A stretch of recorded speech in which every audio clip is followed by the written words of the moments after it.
Hello friends, welcome to Tale Times. Let's begin our story Rebirth for My Love, Episode 3. Mehra villa. Shreya अपने घर पहुंच गई थी। घर में आने के बाद उसे पता चला उसकी मॉम अब तक घर नहीं आई है। उसने टाइम देखा तो 7 बज गए थे, तो वो अपनी मॉम को कॉल करती है और वो कब आएगी ये पूछती है। तो उसकी मॉम कहती है बेटा आज थोड़ा लेट हो जाएगा, 11 बज जाएगा। एक काम करना आप खाना खाकर सो जाना, मॉम का वेट मत करना बेटा। श्रेया कहती है ठीक है मॉम, आप भी कुछ खा लेना और अपना ख्याल रखना मॉम, बाय अब मैं कॉल रखता हूँ। श्रेया की मॉम कहती है हाँ बेटा मैं अपना ख्याल रख लूंगी, बाय। श्रेया कॉल कट करती है और नित्या आंटी को कहती है कि मॉम को आने में लेट हो जाएगा, मॉम खाना खाकर आएगी तो आप उनका खाना मत बनाना और मेरा खाना मेरे रूम में ही भेज देना। इतना कहकर श्रेया अपने रूम में चली जाती है। वो रूम में आकर फ्रेश होकर अपने कपड़े चेंज करती है और स्टडी टेबल पर जाकर बैठकर अपनी पावर बढ़ाने के लिए जो भी उस शक्तिपुंज ने कहा था वो याद करने लगती है। फ्लैशबैक। जब हॉस्पिटल के सोफे पर श्रेया सो रही थी तभी उसके सपने में एक शक्तिपुंज आता है जो उसे शक्तियां बढ़ाने के बारे में कुछ उपाय बताता है। उसे अपनी पावर बढ़ाने के लिए क्या करना होगा। श्रेया को 18 साल की होने के बाद उसकी पूरी शक्तियां मिल जाएगी और उसी के साथ उसके सामने बहुत से राज खुलने वाले हैं। उस शक्तिपुंज ने श्रेया को बताया था कि उसे आने वाले पूर्णिमा के पहले हिमालय में रहने वाली एक साध्वी से मिलना होगा, जो उसे आगे के बारे में बताएगी, उसे आगे क्या करना है और क्या नहीं। यही नहीं, उसे उस साध्वी को खुद ढूंढना होगा, वो भी आने वाली पूर्णिमा के पहले। पूर्णिमा के बाद उसे पावर हासिल करने में साध्वी ही मदद करेगी। उसी के हाथों वहां पर एक बहुत ही पुण्य का काम होने वाला है। उसी के साथ वो घिरे घिरे अपने सारे सवालों का जवाब वहीं पर पालेगी, लेकिन उसके लिए उसे पहले साध्वी को ढूंढना पड़ेगा, जो कि उसके लिए आसान काम नहीं था। Present time. Shreya study table पर बैठकर साध्वी जी को कैसे ढूंढा जाए यही सोच रही थी, क्योंकि उनके बारे में उसे कुछ पता नहीं था। पर उससे पहले उसे अपनी मॉम की परमिशन लेनी पड़ेगी, क्योंकि उसको 15 दिनों में ही हिमालय की तरफ जाना होगा, तभी तो वो पूर्णिमा तक साध्वी को ढूंढ सकेगी। श्रेया को इस बारे में शिव को भी बताना पड़ेगा, विद रीजन। वो ये सब सोच ही रही थी तभी उसे अपनी जादुई अंगूठी की याद आती है। वो उससे मदद ले सकती है। वो अंगूठी तो 100 साल पुरानी है, उसे बहुत कुछ जानकारी होगी। ये सब सोचकर वो अंगूठी को पुकारने ही वाली थी, पर तभी श्रेया को अपने आप को किसी के बुलाने का एहसास होता है।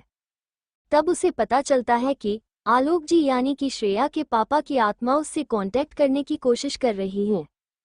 श्रेया और आलोक जी की आत्मा एक दूसरे से कांटेक्ट कर सकती है जब दोनों को कोई जरूरी बात एक दूसरे से करनी होगी। ये सब श्रेया की पावर के बदौलत मुमकिन हो पा रहा है। उसी के साथ अंगूठी से मिली आत्माओं की रहस्यमय किताब के कारण श्रेया को आत्मा से कांटेक्ट करने की और कनेक्ट करने की जानकारी हासिल हुई है।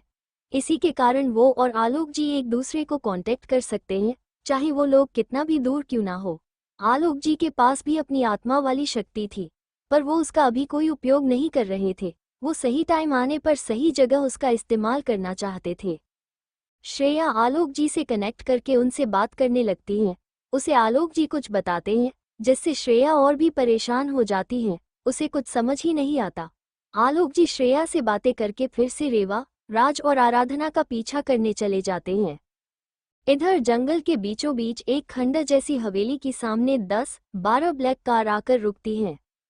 कार में से काले कपड़े पहने हुए बॉडीगार्ड बाहर निकलते हैं। कार के सामने हाथ में गन लेकर खड़े हो जाते हैं। बीच की कार से फ्रंट सीट से एक आदमी बाहर निकलता है। वो आदमी जाकर कार की बैक सीट का डोर ओपन करता है। उसमें से एक ब्लैक सूट पहना हुआ आदमी बाहर आता है। उस आदमी के पैरों में ब्रांडेड शूज पहने थे, हाथ में ब्रांडेड वॉच, आंखों पर ब्लैक गॉगल्स, चेहरे पर मास्क लगा था। उसका चेहरा उस मास्क एंड गॉगल के वजह से ढक रहा था, साफ पता नहीं चल रहा था। उसके काले बाल तरीके से सेट किए हुए थे। वो आदमी कार से निकलकर उस खंडर के अंदर चला जाता है। अंदर का नज़ारा कुछ और ही था। बाहर से खंडर से दिखने वाला अंदर से किसी महल से कम नहीं था।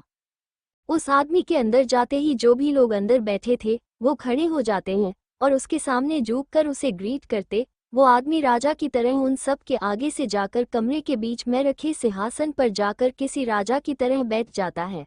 बाकी सबको अपनी जगह पर बैठने का इशारा करता है।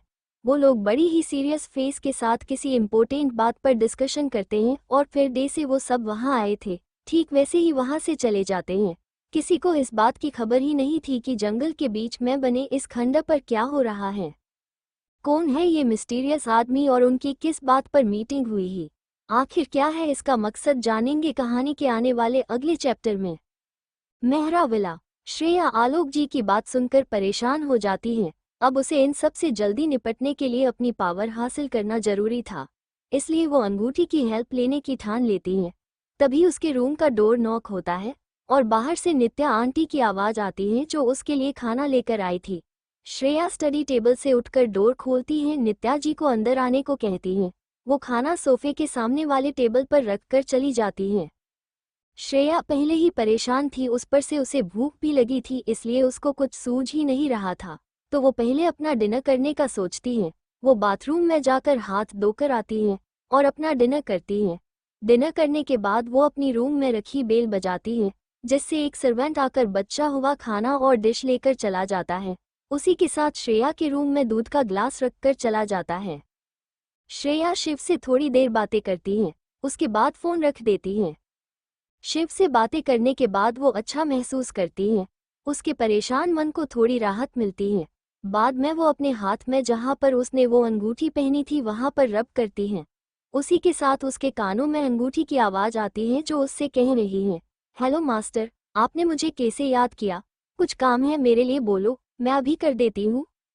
श्रेया अंगूठी से कहती है, मुझे अपनी पावर बढ़ाने के लिए हिमालय में जाकर साध्वी जी से मिलना होगा, वही मेरी पावर बढ़ाने में मदद कर सकती हैं। मुझे उन्हें पूर्णिमा से पहले ढूंढना है, पर मुझे उनके बारे में कुछ भी नहीं पता, मैं कैसे उनको ढूंढूंगी? तुम्हारे पास कुछ उपाय है तो बताओ। अंगूठी श्रेया की बातें सुन के कुछ देर के लिए सोच में पड़ती है। थोड़ी देर बाद वो श्रेया से कहती है, मास्टर वैसे मैंने आपको एक चीज़ नहीं बताई। श्रेया अंगूठी से कहती है, कौन सी चीज़ नहीं बताई तुमने मुझे? अंगूठी श्रेया से कहती है, एक्चुअली मास्टर मैं सिर्फ स्टोर करने के लिए नहीं, बट बहुत से और भी काम कर सकती हूँ, पर अभी आपकी शक्ति उतनी नहीं है, इसलिए मैंने आपको नहीं बताया। मेरी और भी बहुत सारी खासियत है। डे से आप अपनी पावर हासिल करेगी, वैसे वैसे आपको मेरे बारे में बहुत सी जानकारियाँ मिलेगी। आपको साध्वी जी को ढूंढना है ना, वो मैं कर सकती हूँ, पर अभी मेरी पावर उतनी नहीं है। जैसे जैसे आपकी पावर बढ़ेगी वैसे ही मेरी पावर भी बढ़ेगी और मैं और कैपेबल हो सकती हूँ। आप जब हिमालय चली जाएगी, तब जब साध्वी जी आपके 1000 मीटर के अंतर में होगी तो मुझे पता चल जाएगा, इससे आप उन्हें आसानी से ढूंढ सकती हो। श्रेया अंगूठी की बात सुनकर ठीक है कहती है। उसी के साथ वो अंगूठी से बोलती है, तो हमें अगले पूर्णिमा से पहले वहां पर जाना होगा। अभी हमारे पास 15 दिन है, उसके बाद हम हिमालय के लिए प्रस्थान करेंगे। अंगूठी श्रेया से कहती है, ठीक है मास्टर, अब मैं चलती हूँ आराम करने। आने वाले दिनों में मुझे बहुत काम करना होगा, तो मेरी नींद का कुछ पता नहीं, मुझे मिलेगी भी या नहीं, तो अभी मैं सोने जा रही हूँ। Good night master. उसी के साथ अंगूठी श्रेया के हाथ में गायब हो जाती है। श्रेया अंगूठी की बातें सुनकर ना मैं अपना सर हिलाती है, वो भी सोने के लिए बेड पर चली जाती है, क्योंकि 12 बज गए थे और उसे कल सुबह शिव से भी मिलना जन था।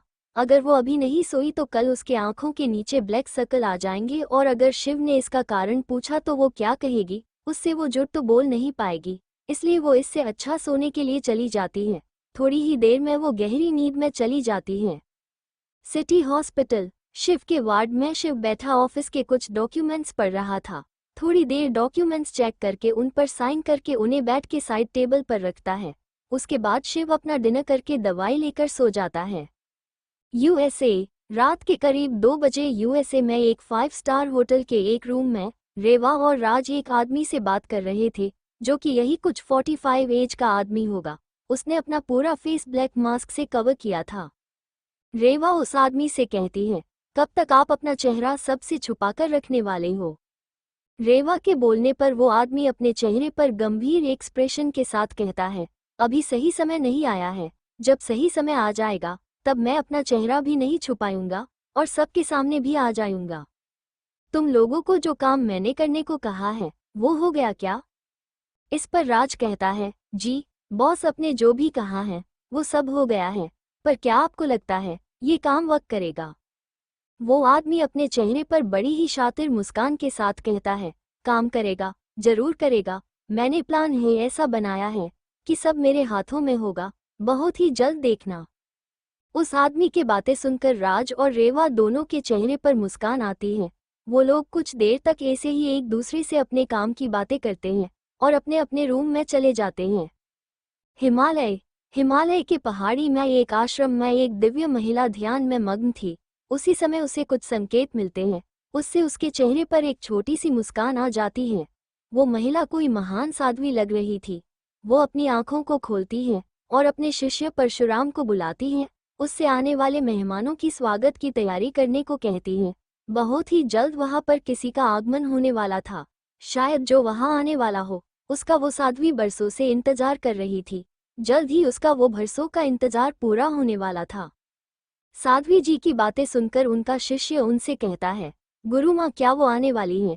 क्या आपका वर्षों पुराना इंतजार अब जल्द हो खत्म होने वाला है? गुरु माँ यानी कि साध्वी जी बहुत ही कोमल मुस्कान के साथ उससे कहती है, हाँ परशुराम, मुझे जिसका इंतजार था वो जल्दी ही यह पधारने वाली है। तुम्हें उनकी स्वागत की तैयारी करनी होगी, कुछ भी कमी नहीं रहने देना। परशुराम यानी कि साध्वी जी का शिष्य उनकी बातें सुनकर अपने चेहरे पर एक बड़ी मुस्कुराहट के साथ उन्हें प्रणाम करता है और कहता है, जैसी आपकी आज्ञा गुरु माँ। इतना कहकर वो वहां से आने वाले मेहमान के स्वागत की तैयारी करने चला जाता है। गुरु माँ वापस अपने ध्यान में साधना करने बैठ जाती है। आपको क्या लगता है फ्रेंड्स, कौन है ये आदमी और राज, रेवा और वो आदमी आगे क्या करने वाले हैं? क्या इस आदमी का कनेक्शन श्रेया की मौत से है? कौन है ये गुरु माँ? किस मेहमान की आने की बात गुरु माँ परशुराम से कर रही थी? सुबह 6 बजे श्रेया का रूम। श्रेया की नींद सुबह 6 बजे खुलती है। वो जल्दी से उठकर अपना डेली रूटीन पूरा करती है। 8 बजे वो तैयार होकर नीचे ब्रेकफास्ट के लिए चली जाती है। श्रेया ने आज लाइट पिंक कलर का अनारकली पहना था। उस समय वो बहुत ही खूबसूरत लग रही थी। कानों में छोटे छोटे झुमके, गले में चैन। उसने अपने बालों को खुला छोड़ा था। मेकअप के नाम पर सिर्फ आंखों में काजल और होठों पे पिंक कलर की लिपस्टिक, इतने में ही वो बहुत खूबसूरत लग रही थी। श्रेया नीचे आकर ब्रेकफास्ट करने डाइनिंग टेबल पर बैठ जाती है। आज श्रेया की मॉम उसके साथ ब्रेकफास्ट करने के लिए वहां मौजूद नहीं थी। उनकी बहुत ही जरूरी मीटिंग थी, इसलिए वो जल्दी ही निकल गई थी। श्रेया को उन्होंने इस बारे में पहले ही बता दिया था। श्रेया को डाइनिंग टेबल पर बैठते ही नित्या आंटी श्रेया को नाश्ता परोसती है। श्रेया अपना नाश्ता करके शिव से मिलने हॉस्पिटल चली जाती है। जाने से पहले नित्या आंटी श्रेया के कान के पीछे काला टीका लगा देती है, जिससे उसे किसी की नज़र न लगे। श्रेया उनको प्यार से गले लगा लेती है। City hospital. श्रेया 10 बजे हॉस्पिटल पहुंचती है। श्रेया अपनी कार से निकलकर हॉस्पिटल के अंदर एंटर करती है। उसी समय वो किसी से टकरा जाती है। जब उसे लगता है वो गिरने ही वाली है तो वो किसी की भी नज़र में आए बगैर अपनी पावर से संभल जाती है। जब वो अपने सामने देखती है तो एक आदमी जिसने ब्राउन कलर का ब्रांडेड सूट पहना था, उसके चेहरे पर मास्क लगा था और आंखों पे काला गॉगल, उसकी सिर्फ आंखें ही दिख रही थी। उन आंखों में गुस्सा था, पर जब वो आदमी श्रेया को देखता है तो उसकी खूबसूरती में डूब ही जाता है। पल भर में उसके चेहरे से गुस्सा गायब हो जाता है और उसके चेहरे पे एक छोटी सी मुस्कान आ जाती है, पर उसके चेहरे पे लगे हुए मास्क के कारण किसी ने भी उसको नोटिस नहीं किया। पास में खड़ा उस आदमी के असिस्टेंट ने जब एक लड़की को उसके बॉस से टकराते हुए देखा तो वो पहले तो घबरा गया, क्योंकि उसके बॉस को किसी के भी उसके करीब आना पसंद नहीं था, खासकर लड़कियों का। जब उसने श्रेया का खूबसूरत चेहरा देखा तो उसे उसके लिए अफसोस हो रहा था। इतनी खूबसूरत लड़की को अपने बॉस का गुस्सा सहन करना पड़ेगा। पर जब वो अपने बॉस को ऐसा सामने खड़ी खूबसूरत लड़की को निहारते देख, वो एक पल के लिए शोक में ही चला गया। श्रेया ने सामने खड़े आदमी को सॉरी कहा और वहां से लिफ्ट की तरफ चली गई। उस आदमी को अपने आप को ऐसा देखते पाकर उसे बहुत अनकंफर्टेबल महसूस हो रहा था, इसलिए वो उसे सॉरी कहकर वहां से लिफ्ट की तरफ चली गई। वो आदमी श्रेया के सॉरी कहने से होश में आया। वो श्रेया को तब तक देखता है जब तक वो लिफ्ट में ना चली गई। श्रेया के वहां से जाते हैं उसने अपने पीछे खड़े हुए असिस्टेंट को देखा और श्रेया के बारे में पता लगाने के लिए कहा। इतना कहकर वो हॉस्पिटल के बाहर खड़ी अपनी कार में जाकर बैठ गया। उस आदमी का असिस्टेंट पहले ही शोक में था अपने बॉस को एक लड़की को निहारते देख, और अब अपने बॉस का ऑर्डर सुन वो जल्दी से होश में आया और अपने बॉस को कहता है, यस बॉस। उसी के साथ वो भी कार में बैठ गया। वो कार वहां से चली गई।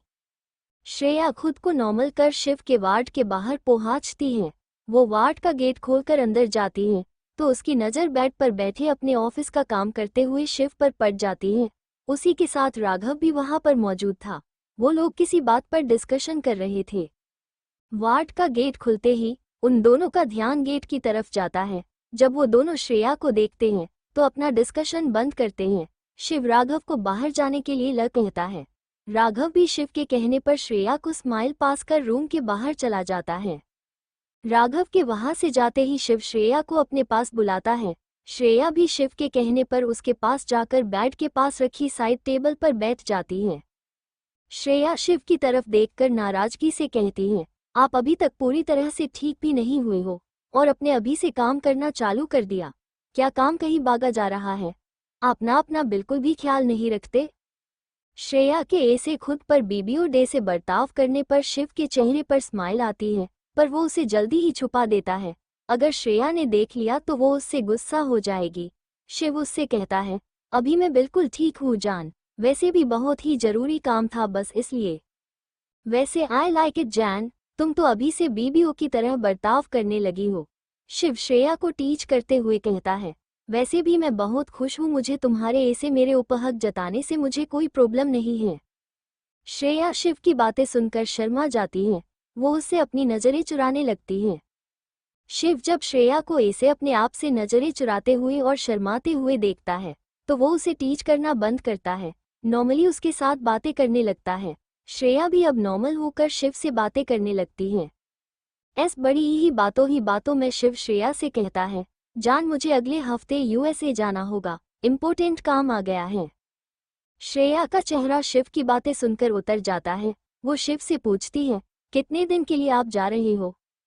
शिव जब श्रेया को ऐसे उदास देखता है तो उसे अच्छा नहीं लगता। वो उससे कुछ कहने ही वाला था, पर जब श्रेया का सवाल सुनता है तो उससे कहता है, जान शायद 1 मंथ, प्लीज उदास मत होना, ये बहुत ही इम्पोर्टेंट प्रोजेक्ट है, it is my dream project.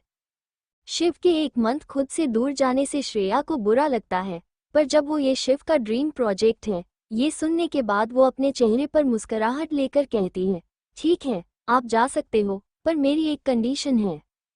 Shreya की कंडीशन वाली बात सुनकर शिव उसके तरफ देखकर कहता है, क्या कंडीशन है तुम्हारी जान? श्रेया कहती है, आपको मुझे दिल्ली कॉल करना होगा, उसी के साथ आप अपना पूरा ख्याल रखेंगे, मोस्ट इम्पॉर्टेंट आप लाड़कियों से दूर रहेंगे। श्रेया की शर्त सुनकर शिव के चेहरे पर स्माइल आती है। वो उससे कहता है, ओक, मुझे तुम्हारी सारी कंडीशन मंजूर है, तुम भी अपना ख्याल रखना होगा, उसी के साथ लड़कों से दूर भी रहना होगा। श्रेया कहती है, ठीक है, अगर ये आपका ड्रीम प्रोजेक्ट नहीं होता तो मैं आपको कभी इतने दिनों के लिए जाने ही नहीं देती, आप ना जल्दी से प्रोजेक्ट पूरा करके आना। श्रेया की इस बात पर शिव उससे कहता है, ओक माय लव, और वैसे भी अभी तो मैं यही हूँ, अभी 15 डेज है मुझे जाने में, तुम उदास मत होना, मुझे तुम्हें ऐसा देखकर अच्छा नहीं लगता। श्रेया शिव के कहने पर अपने चेहरे पर स्माइल लाती है। ऐसे ही कुछ वक्त दोनों एक दूसरे से बातें करते हैं। आज शिव को हॉस्पिटल से डिस्चार्ज मिलने वाला था। वो अब पूरी तरह से ठीक हो गया था। श्रेया शिव से बातें करने में उसका यूएसए जाने की बात सुनकर वो खुद 15 दिनों के बाद हिमालय जाने वाली थी, ये बात वो शिव को बताने की भूल ही जाती है। यूएसए के सड़कों पे एक ब्लैक मर्सिडीज चल रही थी। उसके आगे और पीछे ब्लैक कलर की ही 3 कार थी। वो कार और किसी की नहीं, उस ब्लैक कार में बैठे हुए आदमी के बॉडीगार्ड की थी। वो कार में बैठा हुए आदमी और कोई नहीं, एक अधेड़ उम्र का आदमी था जिसने अपने चेहरे पर ब्लैक मास्क और ब्लैक गॉगल पहने हुए थे। वो रेवा और राज के साथ कार में बैठकर किसी जगह पर जा रहा था। उनकी कार एक आलीशान विला के आगे रुक गई। वो विला के चारों ओर टाइट सिक्योरिटी थी। कार रुकते ही तीनों कार से निकल उस विला के अंदर चले जाते हैं। विला के अंदर आराधना कपूर उन तीनों का आने का बेसब्री से इंतजार कर रही थी। उन तीनों के विला में एंटर करते ही आराधना उनके पास जाकर उनसे कहती है, क्या काम हो गया?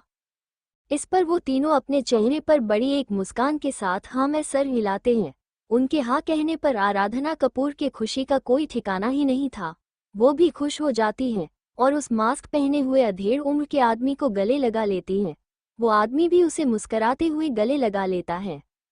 इंडिया। हॉस्पिटल से निकलने के बाद जो अनजान आदमी थोड़ी देर पहले श्रेया से टकराया था, उसकी कार एक बड़ी सी बिल्डिंग के आगे आकर रुकती है, जो कि एक 14 फ्लोर की कंपनी की बिल्डिंग लग रही थी। कार से उतरकर वो आदमी उस बिल्डिंग में एंटर करता है। उसी के साथ उसका असिस्टेंट और बॉडीगार्ड भी थे। बिल्डिंग में एंटर करते ही वहां पर काम करने वाले एम्प्लॉय उसे देखकर ग्रीट करते हैं। वो आदमी बस अपना सिर हिला देता है। अपनी प्राइवेट लिफ्ट में जाकर 14 फ्लोर का बटन दबा देता है। लिफ्ट 14 फ्लोर पर रुकने के बाद वो अपने केबिन में चला जाता है। मेहरा कॉर्पोरेशन। श्रेया की मॉम अपने केबिन में कुछ डॉक्यूमेंट पढ़ रही थी। उसी वक्त उसकी असिस्टेंट प्रिया अंदर आती है और उनसे कुछ कहती है, जिसे सुनने के बाद उनके चेहरे पर परेशानी के भाव आ जाते हैं। वो जल्दी से अपने केबिन से निकल के कंपनी से बाहर निकलकर अपनी कार में बैठकर कहीं चली जाती हैं। Roy industry.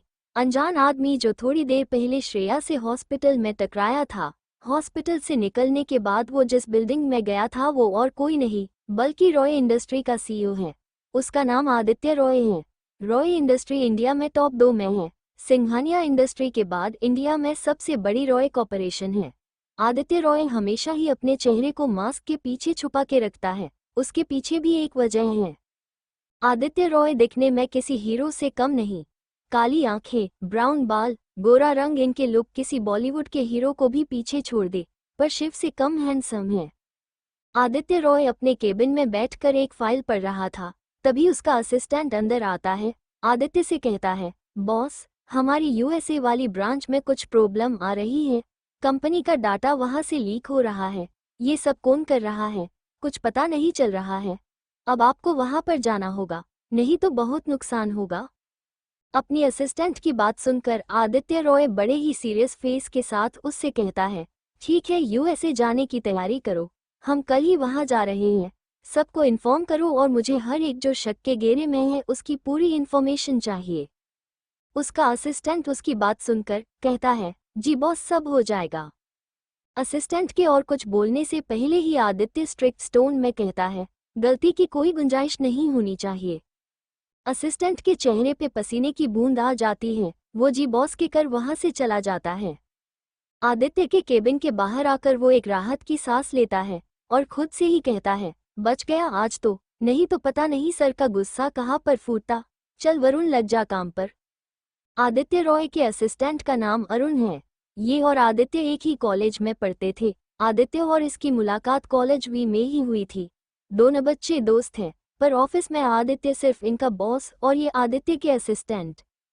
City hospital. Shreya Shiv के साथ लंच करती है। उसके बाद वो शिव को अपना ख्याल रखने को कहकर मेहरा विला चली जाती है। श्रेया के जाने के बाद शिव भी अपना डिस्चार्ज लेकर सिंघानिया विला चला जाता है। मेहरा विला। श्रेया की कार मेहरा विला के सामने आकर रुकती है। वो कार से उतरकर विला के अंदर चली जाती है। तभी अचानक उसके आंखों के सामने कुछ सीन आ जाते हैं, जिसमें वो अपनी मॉम को देखती है। उसकी मॉम कार ड्राइविंग कर रही थी। उनके चेहरे पर परेशानी साफ नजर आ रही थी। वो बहुत ही घबराई हुई नजर आ रही थी। उनकी कार एक बड़े से घर आगे रुकती है। वो घर बाहर से दिखने में बहुत ही खूबसूरत लग रहा था, अंदर से तो और भी ज्यादा खूबसूरत और मॉडर्न था। उस घर में रोज की जरूरत की सारी चीजें थी। श्रेया देखती है, उसकी मॉम उस घर में एंटर होकर एक कमरे में चली जाती है, जहां पर एक आदमी बेड पर लेटा था। वो कमरा पूरा का पूरा हॉस्पिटल के रूम की तरह था। उस आदमी को ऑक्सीजन मास्क लगा हुआ था। उसकी कंडीशन बहुत ही सीरियस लग रही थी। श्रेया आगे अपनी मॉम की कुछ बातें सुन पाती या उस आदमी को देख पाती, उसके आगे से वो सीन अचानक गायब हो गया। श्रेया को अचानक अपने अंदर बहुत ही कमजोरी महसूस होने लगी। वो जल्दी से अपने रूम में जाके बेड पर लेट गई। लेटते ही वो गहरी नींद में सो गई। रात के 9 बजे शहर के बाहर के सुनसान जगह पर एक कार आकर रुकती है। उस कार से शिव बाहर निकलता है। उसके साथ उसका असिस्टेंट राघव और राहुल था, साथ में ही उसके बॉडीगार्ड भी। वो कार से निकल के सामने के विला में एंटर करते हैं। वो विला दिखने में एकदम साधारण था, पर अंदर से किसी लग्जरियस होटल से कम नहीं था। शिव, राहुल एंड राघव उस विला में एंटर करते हैं। उसके बाद वो लोग उस विला के ग्राउंड फ्लोर पर बने एक रूम में चले जाते हैं। वो रूम दिखने में एकदम साधारण ही था। राघव उस रूम में मौजूद बेड को हिलाता है तो उस बेड के नीचे एक डोर दिखता है। राहुल उसको खींचता है तो वहां से नीचे जाने के लिए सीढ़ियां सामने आती हैं। वो लोग एक एक करके उस अंडरग्राउंड रूम में चले जाते हैं। उनके नीचे जाते ही वो रूम पहले जैसा हो जाता है। जो बेड थोड़ी देर पहले राघव ने सरकाया था वो वापस अपने असली जगह पर आ जाता है। शिव, राघव और राहुल उस अंडरग्राउंड रूम में आ जाते हैं। उस रूम में बहुत ही अंधेरा था, ठीक से कुछ भी दिखाई नहीं दे रहा था। राहुल उस रूम की लाइट ऑन करता है तो पूरे रूम में उजाला हो जाता है। उस रूम में एक चेयर पर एक आदमी बहुत ही बुरी तरह से जख्मी हालत में बंधा हुआ था। ऐसे लग रहा था उसे बहुत ही बुरी तरह से किसी ने टॉर्चर किया था। रूम में उजाला होने के कारण वो आदमी रोशनी की वजह से अपनी आंखें खोलने की कोशिश करता है। अपनी आंखों को खोलकर देखता है तो इसके सामने शिव अपने चेहरे पर ब्लैक मास्क लगाया हुआ था। उसके साथ ही राघव और राहुल ने भी मास्क लगाया था। वो आदमी जब शिव को दिखता है तो उसके आंखों में डर साफ नजर आ रहा था। वो डर कर कांपने लगा था। वो डरते हुए कहता है, अंडरवर्ल्ड किंग यहाँ पर क्या कर रहा है? मुझे तो आर्मी वालों ने पकड़ा था ना? तो फिर? राघव उसकी बातों पर उसे जवाब देता है, हाँ अंडरवर्ल्ड का किंग, तूने सही पहचाना। वैसे भी तुझे आर्मी ने ही पकड़ा है, पर किंग ये कैसे ये तू जान पाए उतनी तुम्हारी हैसियत नहीं है। तुमको तो सिर्फ ड्रग वेपन्स डे से इल्लीगल काम आते हैं जिससे हमारा देश खतरे में आए, यही ना? पर हमारे होते हुए ये कभी नहीं हो सकता है। वैसे तूने तो किंग को नाराज किया है तो अब भुगतो। वो आदमी लड़खड़ाते हुए जबान के साथ, मैंने किंग को नाराज किया है, पर कब? उसके इस बात पर राहुल कहता है, अब तू जान के भी क्या करेगा राका? अब तो तेरा टाइम खत्म हुआ है। धरती पर से एक बोझ अब कम होगा। ऊपर जाकर आराम से सोचना कि तूने किंग को कैसे नाराज किया है। क्या पता तुझे जवाब मिल भी जाए। जी हाँ, ये और कोई नहीं राका ही है जो विलियम से इलीगल वेपन्स के बदले ड्रग्स की डील करने जा रहा था। इसे ही शिव की टीम ने पकड़ा था और इनका प्लान फेल हो गया था। इसमें शिव को गोली लगी थी और वो अब तक हॉस्पिटल में था। हॉस्पिटल से डिस्चार्ज होते ही वो यहाँ आ गया राका को सबक सिखाने। फ्रेंड्स, जिन्होंने पिछले चैप्टर नहीं देखे वो पीछे जाके देखे, उन्हें पता चल जाएगा कि राका कौन है। शिव कब से शांत था। वो राका से बोलता है, वो भी काफी कठोर लहजे में, तुम्हारे साथ इस डील में कौन कौन शामिल थे और मुझे उन सब का पता चाहिए। अगर तुमने जल्दी अपना मुंह नहीं खोला तो तुम्हारा क्या होगा ये कोई नहीं जानता। शिव की इतनी खतरनाक धमकी सुनकर राका डर गया। वो कांपने लगा था। वो खुद को नॉर्मल करते हुए कहता है, कोई नहीं था मेरे साथ, मैं अकेला ही हूँ। राका को झूठ बोलता देख शिव उससे एक बार फिर कठोर आवाज में कहता है, मैंने तुमसे सिर्फ और सिर्फ सच बोलने को कहा है। मुझे झूठ से सख्त नफरत है। झूठ बोलने वाले का क्या असर होता है ये तो तुम्हें अच्छी तरह से मालूम ही है। शिव का इतना ही कहना था। राका का चेहरा ही पीला पड़ गया। उसे वो समय याद आ गया जब उसने अंडरवर्ल्ड किंग से गद्दारी और झूठ बोलने वालों के साथ किंग ने क्या किया था। वो सब उसके आंखों के सामने आ गया। कैसे किंग ने अपने ही एक आदमी जिसने पैसों के लालच में उससे गद्दारी की थी, पकड़े जाने पर झूठ बोला था। किंग को जब ये पता चला था तब उसने उसे अपने जंगली पालतू टाइगर के आगे जिंदा फेंका था। वो आदमी चिल्लाता रहा, चिल्लाता रहा, किसी को उस पर तरस नहीं आया। वो किंग के जंगली टाइगर का खाना बन गया। वैसे तो किंग अच्छे के लिए बहुत ही अच्छा था, पर अगर उसके साथ किसी ने गद्दारी या धोखाधड़ी की तो वो यमराज से भी कम नहीं था। राका बहुत ही घबरा गया था। पहले से ही उसे बहुत टॉर्चर किया गया था और अब सिर्फ किंग की बातों से ही उसको वैसा लग रहा था कि उसका किसी ने गला घोट दिया। राका को कुछ जवाब न देता देख और ऐसे ही खुद में गुम देख राघव ने वहां पास में ही रखा हुआ पानी का जग उठाया और राका के मुंह पर सारा पानी फेंक दिया, जिससे राका अपनी सोच से बाहर आया। अपने चेहरे पर पानी पड़ने से जहां पर चोटें थी वहां पर उसे बहुत पेन हो रहा था। पानी के चेहरे के चोटों पर पड़ने की वजह से उसकी चिक निकल गई। जैसे ही वो सामने देखता है तो वहां पर राघव खड़ा था अपने फेस पर मास्क लगाया हुए। फिर भी राका को पता चल गया ये किंग का राइट हैंड है और राहुल लेफ्ट। अगर अंडरवर्ल्ड में किंग के बाद कोई खतयानक था तो ये दोनों, इनसे सभी डरते थे। इन दोनों को सब वुल्फ के नाम से जानते हैं। राघव जब देखता है राका अपने होश में है तो उसका जबड़ा पकड़कर बड़े ही गुस्से से कहता है, समझ नहीं आ रहा है क्या तेरे को किंग ने क्या कहा? अब जल्दी से बता दे कौन है तुम्हें मदद कर रहा है, ये सब तुम्हारे पीछे चुपके बैठा है, बोल जल्दी। राका घबरा के कहता है, किंग मुझे उसके बारे में कुछ नहीं पता, मेरी उससे सिर्फ फोन पर ही बातें होती थी। थोड़ा रुक कर कहता है, वो यूएसए से ये सब कर रहा है, मुझे बस इतना ही पता है, प्लीज मुझे छोड़ दो, मैं ये सब काम छोड़ दूंगा, आगे से ऐसा कुछ नहीं करूंगा। राघव राका की बात सुनकर उसके चेहरे पे एक मुक्का जड़ता है और कहता है, तुझे छोड़ दे? वैसे भी एक बार शेर के मुंह में खून लगने के बाद उसको रोकना नामुमकिन है, बिल्कुल उसी तरह तुझे छोड़ने के बाद तू फिर से ये सब शुरू करेगा। राघव के राका के चेहरे पर मुक्का जड़ने से उसके मुंह से खून निकलने लगता है, उसे बहुत दर्द हो रहा था। वो दर्द भरी आवाज में शिव की तरफ देखता है, जो कि अब तक शांत किसी राजा की तरह पास में लगी चेयर पर बैठकर सब देख रहा था। उसका ऑरा बहुत ही खतरनाक था। शिव की तरफ देखकर घिड़घिड़ाते हुए राका कहता है, किंग मुझ पर भरोसा करो, मैं सच में ये सब छोड़ दूंगा, प्लीज मुझे जाने दो। उसकी इस बात पर अब तक शांत बैठा राहुल बड़ी ही गुस्से के साथ उससे कहता है, भरोसा और वो भी तुझ पर? ये बातें तुझ पर शोभा नहीं देती राका, जो अपने सगे भाई का न हो सका वो हमारा क्या होगा। Underground room. राका जब राहुल की बातें सुनता है तो अपना सर शर्म से झुका देता है, उसे वो सब याद आने लगता है जो उसने उसके सगे भाई के साथ किया था। राका के बड़े भाई का नाम श्याम था, जिसने अपनी मेहनत से एक छोटा सा स्टार्टअप शुरू किया था जो कि अब एक बड़ी कंपनी में बदल गया था। राका उस टाइम पर कुछ कम नहीं किया करता था, वो जिस भी काम में पैसे लगता वो सब डूब जाता। उसे ड्रग्स दारू की लत लग गई थी, इस सब से उसकी फैमिली उससे तंग आ गई थी। जब वो अपने भाई को इतनी तरक्की करता देखता है तो उसे उससे जलन होने लगती है। वो सुधारने का नाटक करने लगता है और अपने भाई की कंपनी में जॉब करने लगता है। उसके भाई को भी लगता है वो सुधार रहा है, पर उसे कहाँ पता राका उसके साथ धोखा कर रहा है। राका ने अपने भाई की कंपनी की आड़ में इल्लीगल काम करना शुरू कर दिया।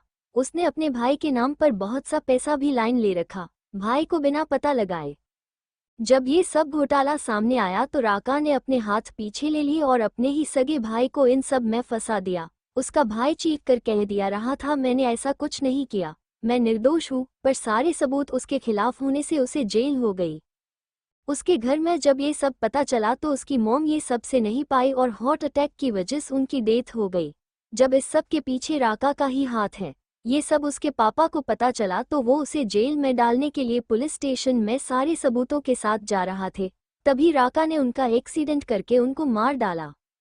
जब ये सब श्याम को पता चला तो वो ये सब बर्दाश्त ही नहीं कर पाया, उसने जेल में ही सुसाइड कर दिया था।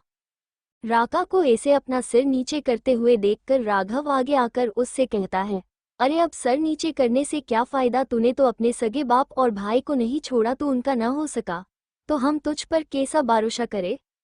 राहुल कहता है, कुत्ते की दुम उल्टी ही रहती है, वो कभी सीधी नहीं होती, तेरा भी बिल्कुल उसी की तरह है, अब जल्दी से अपना मुंह खोल, सच सच बता जल्दी। इतना कहकर उसने राका को 2-4 गुस्से जड़ दिए। इतनी देर से सब देख रहा शिव यानी कि किंग आगे आकर राका के सामने खड़ा होता है और उससे बड़ी ही खतरनाक ढंग से कहता है, कौन है तेरे पीछे, उसका नाम बता और वो इस समय कहाँ है।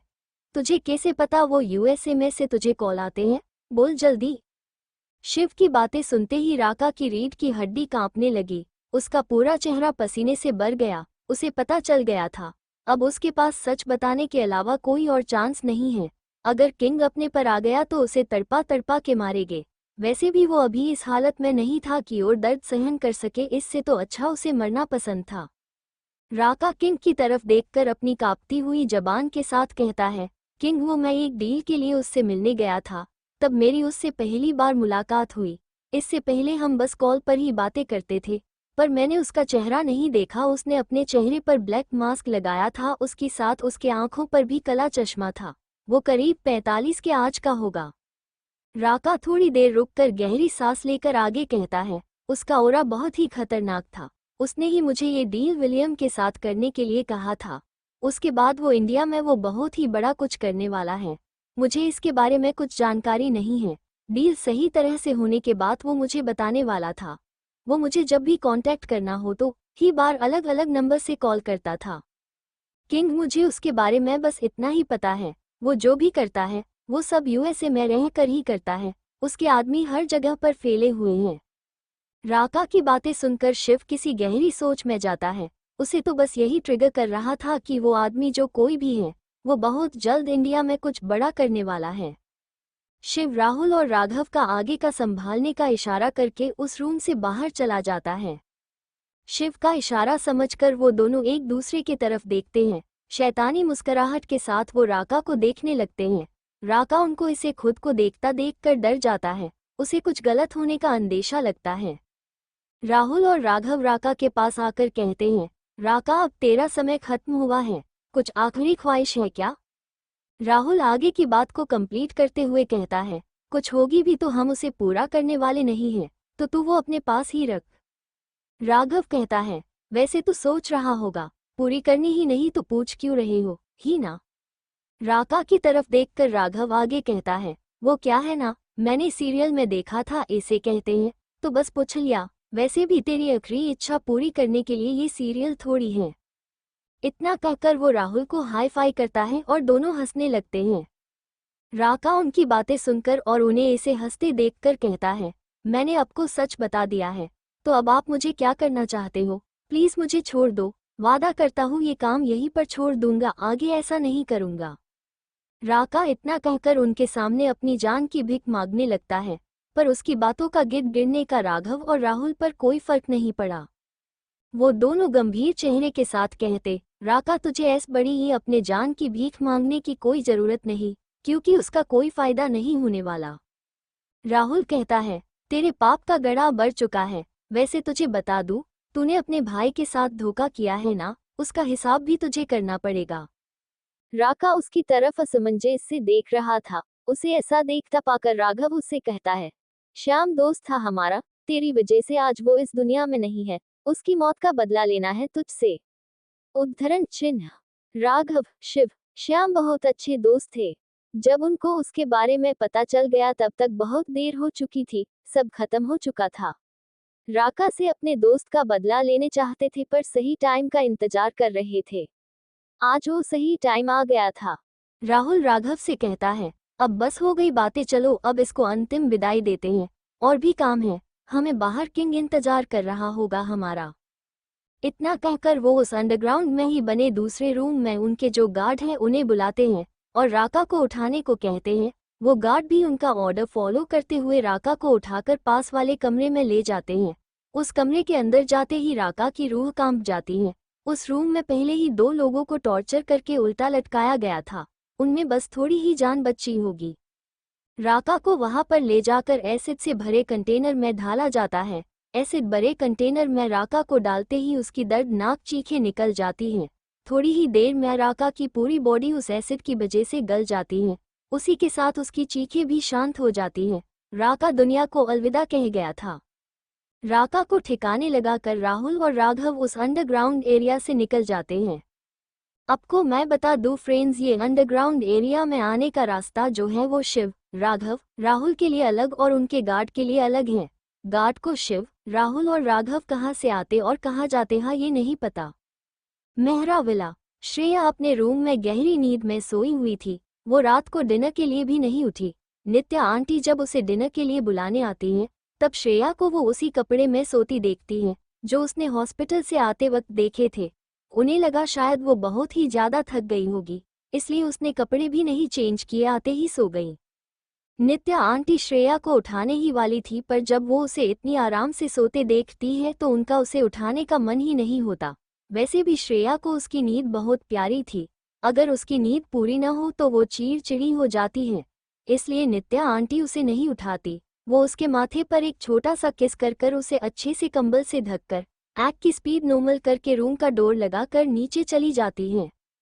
किचन में जाकर वो श्रेया का खाना फ्रिज में रखती हैं, ताकि श्रेया की जब नींद खुले और उसे भूख लगे तो वो नीचे आकर खाना खा सके। वो भी अपना डिनर करके सोने चली जाती हैं। श्रेया की मॉम ने उन्हें पहले ही कॉल करके बता दिया था कि वो आज घर नहीं आएगी, उनको कुछ इम्पोर्टेंट काम है। उनने श्रेया को भी कॉल किया था पर उसने उनका कॉल नहीं उठाया। उन्हें लगा उसका फ़ोन साइलेंट पर होगा, इसलिए उनने ये बात नित्या आंटी को बता दी। अगर उनका कॉल नहीं लगा तो श्रेया फिर से परेशान हो जाएगी। शिव उस अंडरग्राउंड रूम से निकलकर बाहर आ गया और अपनी कार में बैठ गया था। उसके ठीक आधे घंटे बाद राघव और राहुल भी कार में आकर बैठ गए। उनकी कार सिंघानिया मेंशन की तरफ चल पड़ी। पूरे रास्ते उन तीनों में से किसी ने भी एक दूसरे से बात नहीं की। उन तीनों के मन राका की बातें जो उसने थोड़ी देर पहले कही थी वही गुम रही थी। आखिर इंडिया में वो जो इंसान राका का बॉस है वो क्या करने वाला था।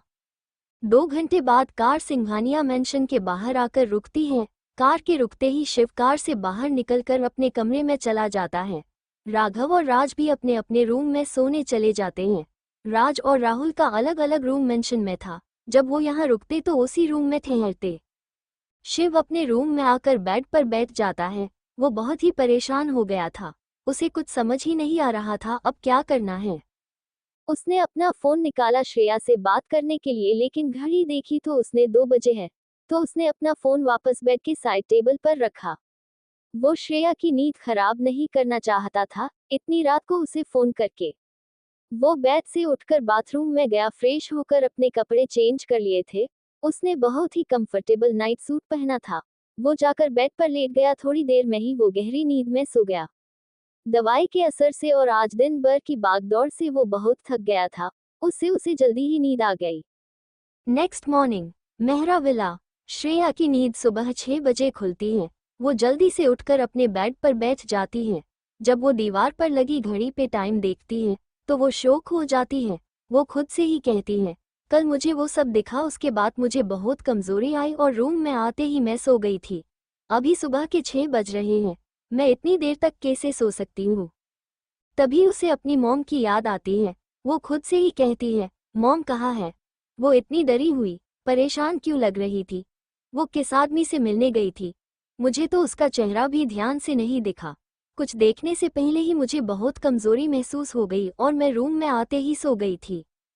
शायद ये सब मेरी अधूरी पावर के वजह से था। अब मुझे जल्दी ही अपनी सारी पावर हासिल करनी होगी।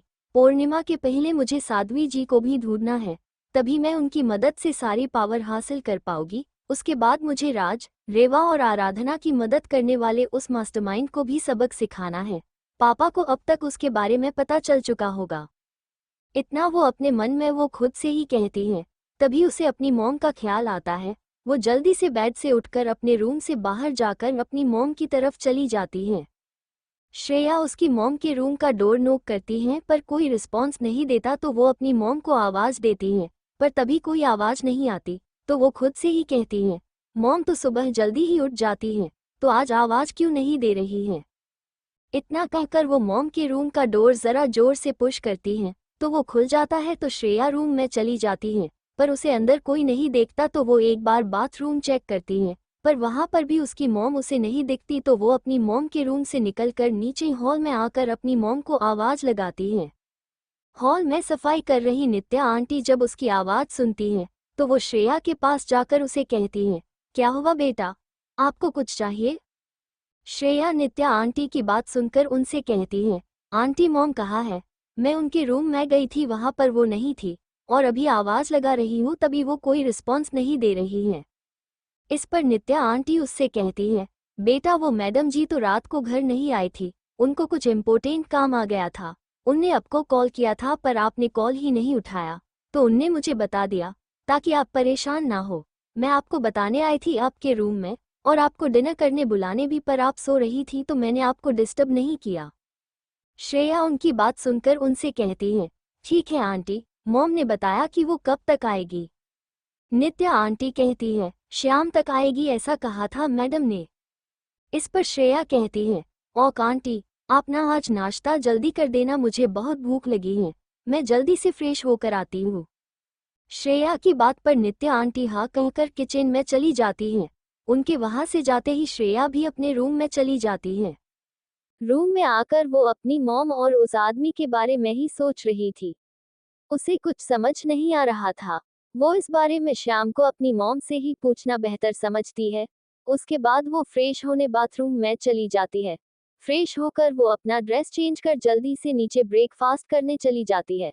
उसने रात को डिनर नहीं किया था, इसलिए उसे बहुत भूख लगी थी। इसी वजह से उसका दिमाग भी काम नहीं कर रहा था। वो डाइनिंग टेबल पर बैठकर अपना नाश्ता करती है। पेट भर कर नाश्ता करने के बाद वो अपने रूम में आती है। उसी समय उसका फ़ोन बजता है। वो फ़ोन हाथ में लेकर कॉलर आईडी देखती है तो उस पर शिव का नाम फ्लैश हो रहा था। श्रेया कॉल रिसीव करके हेलो कहती है। दूसरी तरफ से शिव की बहुत ही अट्रैक्टिव आवाज आती है, ही जान क्या कर रही हो? उद्धरण चिन्ह। श्रेया उसकी बात पर कहती है, कुछ नहीं, अभी नाश्ता करके रूम में ही आई थी और आपको कॉल आ गया। आप क्या कर रहे हो? आपने नाश्ता किया? उद्धरण चिन्ह। श्रेया की बातों पर शिव उससे कहता है, नहीं किया नाश्ता, अभी करने ही जाने वाला हूँ। उद्धरण चिन्ह। श्रेया कहती है, तो जाओ पहले आप नाश्ता करो, दवाई लो, फिर हम बातें करते हैं, मुझे भी तैयार होना है। शिव कहता है, ठीक है, जैसे आपका का हुक्म रानी सरकार। शिव के ऐसे कहने से श्रेया शर्मा जाती है। उसके कान लाल हो गए थे, साथ में गाल भी। वो कहती है, तो अब जाओ जल्दी, मैं फोन रखती हूँ, बाय। शिव भी हंसते हंसते फोन रख देता है। उसे पता था उसके ऐसे कहने पर श्रेया शर्मा गई होगी। ये सोचकर ही वो मुस्करा देता है और नीच डिनर करने चला जाता है।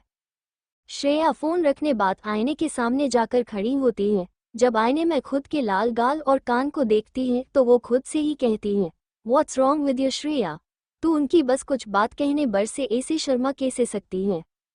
थोड़ी देर में श्रेया अच्छे से तैयार होती है क्योंकि वो फ्रेश होकर ड्रेस चेंज करके सीधा नाश्ता करने गई थी। उसे बहुत भूख लगी थी, इसलिए अब वो अच्छे से तैयार हो गई थी।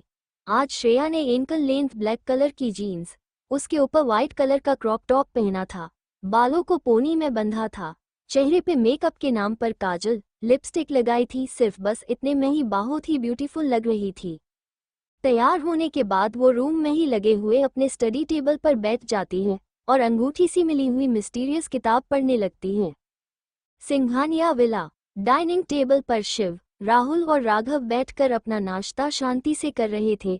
नाश्ता होने के बाद शिव उन्हें स्टडी रूम में आने का इशारा करके डाइनिंग टेबल से उठकर अपने स्टडी रूम में चला जाता है। राघव और राहुल भी उसके पीछे स्टडी रूम में जाकर शिव के सामने वाली चेयर पर बैठ जाते हैं और शिव के बोलने का वेट करते हैं।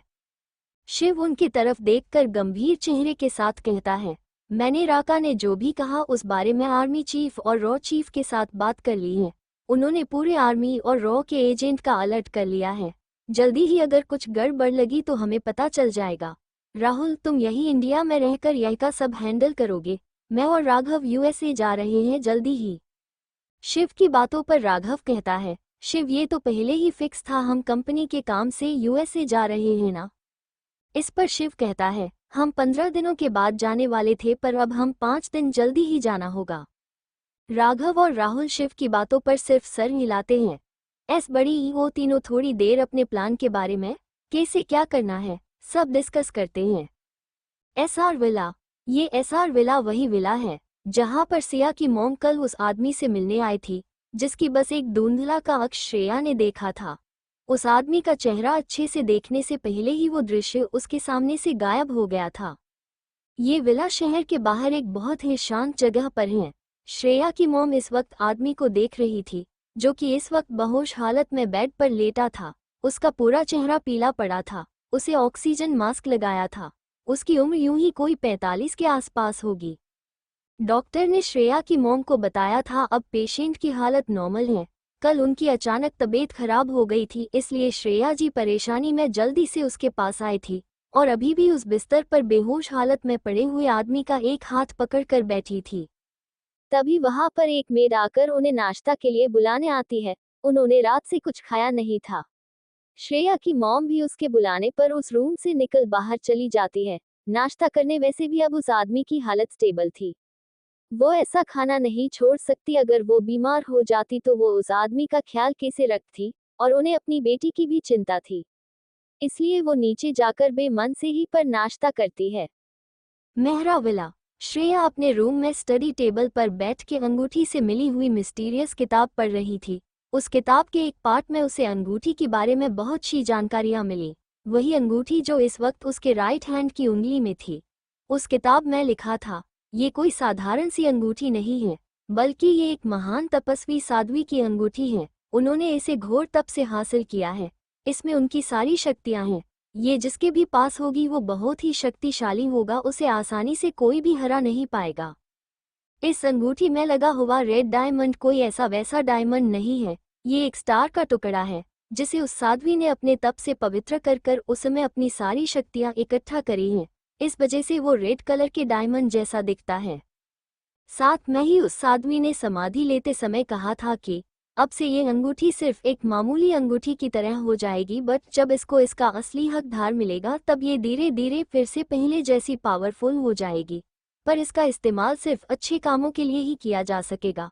अगर किसी बुरे काम के लिए किया गया तो ये समय के साथ अपने आप ही नाश पाएगी।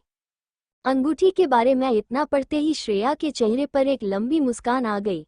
वो इस अंगूठी के लिए दिल से भगवान जी को और उस महान तपस्वी साध्वी जी को धन्यवाद कहती हैं, और वो उनसे अपने मन में ही कहती हैं कि इस अंगूठी का मैं अच्छे के लिए ही इस्तेमाल करूंगी, किसी भी बुरे काम के लिए नहीं।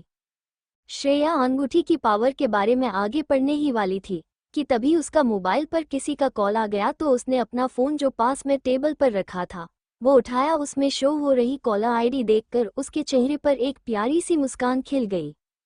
श्रेया ने जल्दी से फ़ोन रिसीव करके के हेलो कहा। फ़ोन की दूरी साइड से बहुत ही नर्म प्यारी और अट्रैक्टिव आवाज़ आई। हेलो जान, आई मिस यू। क्या कर रही हो?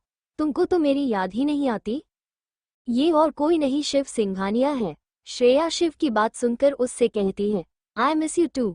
मुझे भी आपकी याद आती है, पर आप अपने काम में बिजी होगे इसलिए मैंने आपको कॉल नहीं किया। मैं अभी बुक पढ़ रही हूँ। आप क्या कर रहे हो? शिव कहता है, कुछ नहीं, अभी मैं फ्री हूँ। तुमने लंच किया क्या? श्रेया कहती है, नहीं अभी, अब करने जाऊंगी आपसे बात करने के बाद। आपने किया क्या लंच? श्रेया की बात पर शिव कहता है, अभी तो नहीं किया, करने ही वाला था पर अच्छा हुआ नहीं किया। अब मैं तुम्हारे साथ लंच के सकता हूँ, तो जल्दी से रेडी हो जाओ, मैं तुम्हें पिक करने आता हूँ, हम साथ में ही लंच करेंगे। श्रेया शिव की बात सुनकर खुश हो जाती है। वो उसे हाँ कह के कॉल कट कर देती है। उसके बाद ड्रेसिंग रूम में जाके ड्रेस चूज करने लगती है। इधर शिव ने भी फोन रख दिया था। सिंघानिया इंडस्ट्री के अंडर के रेडिसन ब्लू 7 स्टार होटल में लंच के लिए जाना वो डिसाइड करता है। ये होटल उसका ही था, इसलिए इस होटल का टॉप फ्लोर सिंघानिया फैमिली के लिए रिजर्व रहता है। शिव ने लंच के बारे अपने असिस्टेंट राघव को कहा सारे इंतजाम करने के लिए। राघव ने शिव के कहने पर होटल के मैनेजर को कॉल करके सब इंतजाम करवाया दिया। शिव राघव से बात करने के बाद स्टडी रूम से निकलकर अपने रूम में आ गया। लंच के लिए जाने के लिए रेडी होने लगा। एयरपोर्ट। आदित्य रॉय अपने असिस्टेंट और बॉडीगार्ड के साथ एयरपोर्ट में एंटर होता है। वो आज अपने प्राइवेट जेट से यूएसए जा रहा था। आदित्य वीवीआईपी एंट्री गेट से एंटर होकर वीआईपी लॉन्ज में बैठ जाता है। थोड़ी ही देर में उसका जेट रेडी होता है। अभी फॉर्मेलिटी पूरी करके तो वो वहां से निकलकर अपने जेट में जाकर बैठ जाता है। उसके साथ उसका असिस्टेंट और बॉडीगार्ड भी थे। कुछ ही वक्त के बाद जेट टेक ऑफ हो जाता है। आदित्य जेट में बने हुए अपने बेडरूम में रेस्ट करने के लिए चला जाता है। वो प्राइवेट जेट अंदर से बहुत ही लग्जरियस था, उसमें सारी फैसिलिटी उपलब्ध थी। आदित्य का असिस्टेंट आराम से अपनी चेयर पर बैठकर फूड एंजॉय कर रहा था।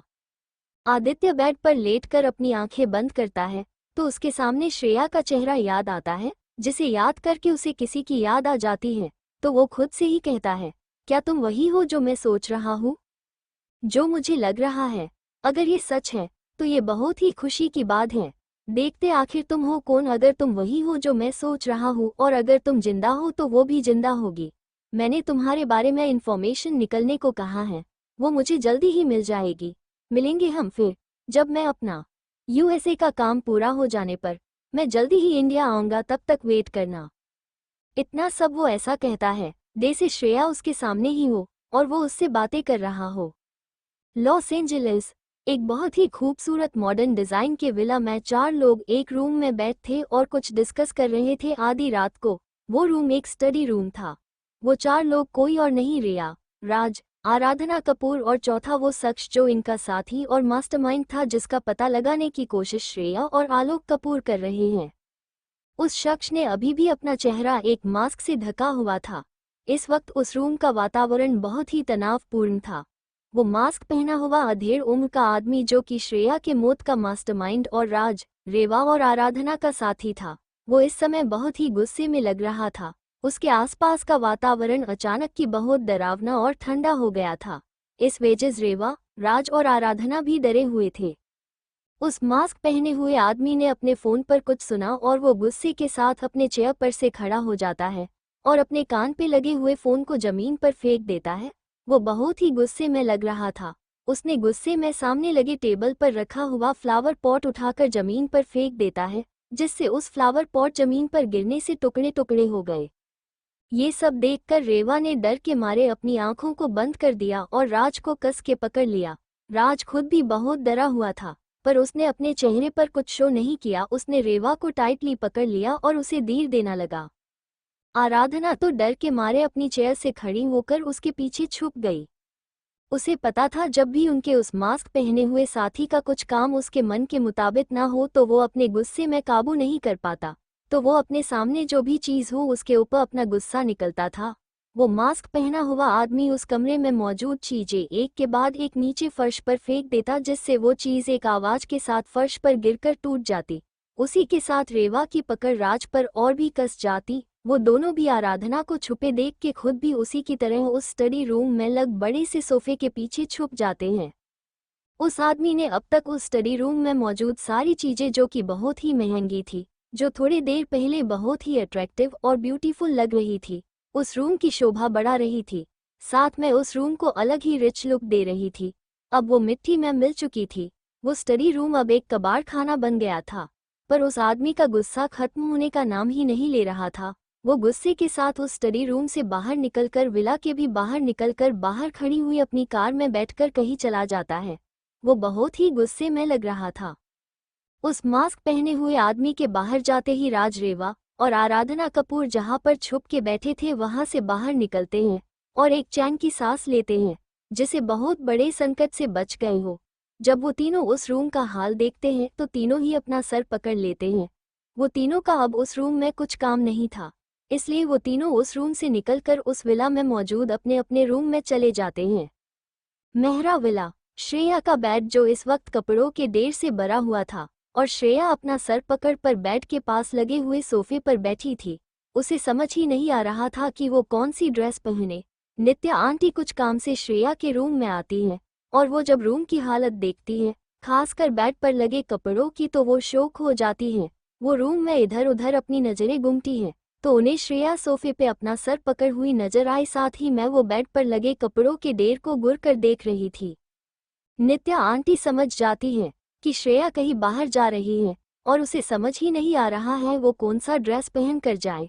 वो श्रेया के पास जाती है और उसके सर पर हाथ रखती है।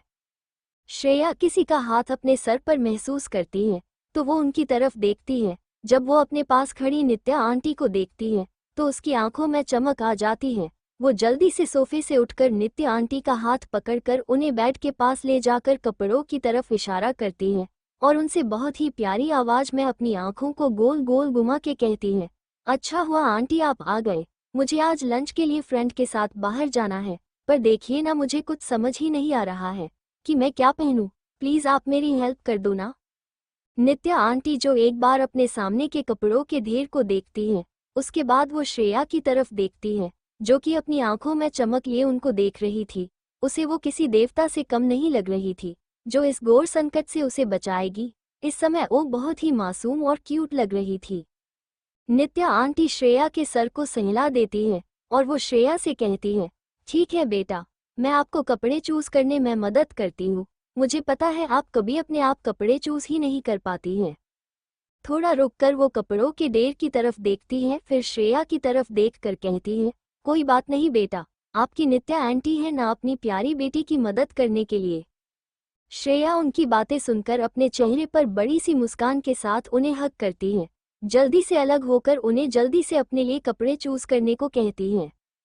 श्रेया की बातें सुनकर नित्या आंटी भी उसके लिए लंच में पहन कर जाने के लिए अपने सामने पड़े कपड़ों के ढेर में से श्रेया के लिए कपड़े निकालने लगती हैं, जो कि श्रेया ने लगाया था।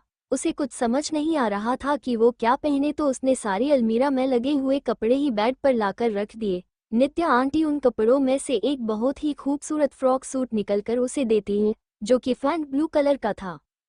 श्रेया को आज इंडियन ड्रेस ही पहनना था और उसे इंडियन कपड़े पहनना अच्छा लगता था।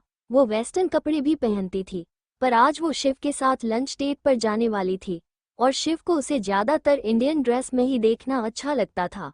वैसे शिव को श्रेया हर ड्रेस में पसंद और अच्छी लगती थी, पर उसे ज़्यादातर श्रेया सूट में बहुत ही अच्छी लगती थी। श्रेया नित्या आंटी ने उसके लिए चूज की हुई ड्रेस देखती है तो वो खुश हो जाती है और नित्या आंटी के गले लगकर उन्हें थैंक यू कहकर उनके चेक पर किस करके उनसे कहती है, आंटी मैं लंच के लिए बाहर जा रही हूँ, तो आप मेरा लंच मत बनाना, मैं मॉम के आने से पहले घर वापस आ जाऊंगी। अगर मॉम मुझसे पहले आ गई तो प्लीज़ आप मुझे कॉल करके बता देना। उनका कॉल नहीं लग रहा है, मैंने उन्हें कॉल किया था। नित्या आंटी श्रेया की बात सुनकर उसे से कहती है, ठीक है बेटा, मैं आपको मैडम अगर जल्दी आ जाएगी तो कॉल करके बता दूंगी, आप अपना ख्याल रखना। वैसे मैं आपको पूछने ही आई थी कि आपके लिए लंच में क्या बनना है, पर अब जब आप बाहर जा रही हूँ तो कोई बात नहीं, आप रेडी हो जाओ, नहीं तो आपको देर हो जाएगी, मैं चलती हूँ। इस पर श्रेया उन्हें ठीक है कहती है। फिर से उन्हें थैंक यू कहकर नित्या आंटी ने सेलेक्ट की हुई ड्रेस लेकर बाथरूम में जाने ही वाली थी, तभी उसकी नज़र बेड पर लगे कपड़ों के ढेर पर पड़ जाती है, तो मासूमियत के साथ नित्या आंटी की तरफ देखती है। नित्या आंटी श्रेया को अपनी तरफ दिखता पाकर समझ जाती है कि श्रेया क्या कहना चाहती है, तो वो श्रेया से कहती है, आप जाओ रेडी हो जाओ, नहीं तो आपको देर हो जाएगी, मैं ये सब तय करती हूँ। श्रेया उनकी बातें सुनकर उन्हें कस के हग करती है, फिर से उनके गाल पे एक बेबी किस करके उन्हें थैंक यू कहकर बाथरूम की तरफ भाग जाती है। जाते जाते वो उनसे कहती है, पता नहीं अगर आप नहीं होती तो मेरा क्या होता, I love you Nitya aunty. Nitya aunty Shreya के एक्शन से शॉक हो जाती है, कहती है, पागल लड़की, इसका कुछ नहीं हो सकता। इसी के साथ वो मुस्कराने लगती है और श्रेया के आई लव यू के जवाब में कहती है, आई लव यू टू बेटा। इतना कहकर वो मुस्कराते हुए श्रेया के कपड़े तय करने लगती है। श्रेया बाथरूम से फ्रेश होकर नित्या आंटी ने चूज की हुई फैंट ब्लू कलर का फ्रॉक सूट पहनकर बाथरूम से बाहर आती है। तब तक नित्या आंटी ने उसके जो कपड़े बेड पर बिखरे हुए थे वो आंटी ने अच्छे से तय करके उसके वार्डरोब में रख दिए थे एक सर्वेंट के हेल्प से। उसी के साथ वो अपना काम करने के बाद श्रेया के रूम से चली जाती है। श्रेया जब बाथरूम से बाहर आई थी तब रूम में कोई नहीं था। वो अपने बेड की तरफ देखती है तो उसे वो अच्छे से तय किया हुआ दिखता है। उसके सारे कपड़े उसके अलमीरा में अच्छे से रखे हुए थे। ये देखकर उसके चेहरे पे स्माइल आ जाती है। वो अपने मन ही मन में नित्या आंटी को थैंक यू कहती है और लंच के लिए जाने के लिए रेडी होने लगती है। वो जब पूरी तरह से रेडी हो गई तभी उसके फ़ोन पर शिव का कॉल आ जाता है, जो कि उससे कहता है, जान आप रेडी हो गई हो क्या? श्रेया शिव के बात पर जवाब देती है, हाँ मैं रेडी हो गई हूँ, आप आ गए हो क्या? मैं अभी नीचे आ जाती हूँ। इतना कहकर वो अपना हैंडबैग लेके जल्दी से नीचे जाने लगती है। तभी शिव की फ़ोन में से उसे आवाज़ आती है जो कि उससे कह रहा था, जान सुनो, मैं आपको लेने नहीं आ सकता, एंड टाइम पर मेरी एक अर्जेंट मीटिंग आ गई है, इसलिए मैं अभी आपको लेने नहीं आ पाऊंगा। आपको लेने के लिए मैंने ड्राइवर को भेजा है, आप उसके साथ आ जाना, तब तक मैं अपनी मीटिंग खत्म करके आपको ज्वाइन करूंगा। शिव की बातें फ़ोन के दूसरी साइड से सुनकर श्रेया के कदम उसके रूम के डोर पर ही रुक जाते हैं। उसके चेहरे की खुशी पल भर में उदासी में बदल जाती है। वो इस समय बहुत ही सैड हो गई थी। श्रेया शिव को कहती है, ठीक है। श्रेया की बातों में उदासी शिव बाप लेता है। वो उससे कहता है, सॉरी जान, मुझे पता है आपको बुरा लगा होगा पर मेरी भी मजबूरी है, डैड का ऑर्डर है, उनके फ्रेंड के साथ ये मीटिंग मुझे खुद ही हैंडल करनी है, नहीं तो मैं कभी भी आपसे ऐसे ड्राइवर के साथ आने के लिए नहीं कहता, बल्कि मैं खुद ही आपको लेने आता। श्रेया शिव की बात को सुनकर समझ जाती है शिव की कंडीशन क्या होगी। वो कभी भी उसके काम के बीच नहीं आना चाहती थी, इसलिए वो शिव से कहती है, इट्स ओक, आप अपनी मीटिंग खत्म करना, उसके बाद हम साथ में डिनर करेंगे, मैं आपकी मीटिंग खत्म होने तक आपका वेट करूंगी। श्रेया की इस बात पर शिव कहता है, थैंक यू सो मच जान मुझे समझने के लिए, पर प्लीज़ आप अपना मूड ठीक करो, आप सैड बिल्कुल भी अच्छी नहीं लगती, मैं जल्दी ही मीटिंग खत्म करके आपको ज्वाइन करता हूँ। श्रेया कहती है, ठीक है, मैं आपको इंतज़ार करूंगी। शिव श्रेया को आई लव यू कहता है। श्रेया भी उसके जवाब में आई लव यू टू कहती है। उसके बाद दोनों एक दूसरे को बाय बोलकर फ़ोन रख देते हैं। श्रेया से बात करने के बाद शिव अपने डैड के फ्रेंड जिसके साथ उसकी एंड टाइम पर मीटिंग फिक्स हो गई थी वो जिस कमरे में थे वहां पर चला जाता है। श्रेया भी शिव से बात करने के बाद अपने रूम से निकलकर शिव ने भेजी हुई कार में बैठकर लॉन्च वेन्यू की तरफ चली जाती है। लॉस एंजलिस, वो जो रेवा, राज और आराधना का साथी है, जो हमेशा अपना चेहरा मास्क से ढक कर रखता है, उस आदमी की कार आधी रात को यूएसए के टाइम के अनुसार एक सुनसान जगह पर बने खंडर के बाहर आकर रुक जाती है। उस मास्क पहने हुए आदमी को आज से हम मास्टरमाइंड कहकर बुलाएंगे, क्योंकि वैसे भी वो श्रेया के मौत के पीछे का असली मास्टरमाइंड है। इस खंडर के आसपास बहुत ही शांति थी, जैसे कि ये तूफान आने से पहले की शांति हो। कार के रुकते ही वो मास्टरमाइंड उस कार से निकलकर गुस्से के साथ उस खंडर के अंदर एंटर करता है, तो उस समय उस खंडर के अंदर का नज़ारा देखने लायक था। लॉस एंजलिस खंडर में उस मास्टरमाइंड के एंटर करते ही उस खंडर में मौजूद सभी की नज़र उसके तरफ चली जाती है। सब उसे देखकर साइड में हट जाते हैं, उसे आगे जाने का रास्ता देते, साथ ही अंदर के लोगों ने अपना सर नीचे किया हुआ था। वो मास्टरमाइंड आगे बढ़कर उस खंडर में मौजूद एक रूम में चला जाता है।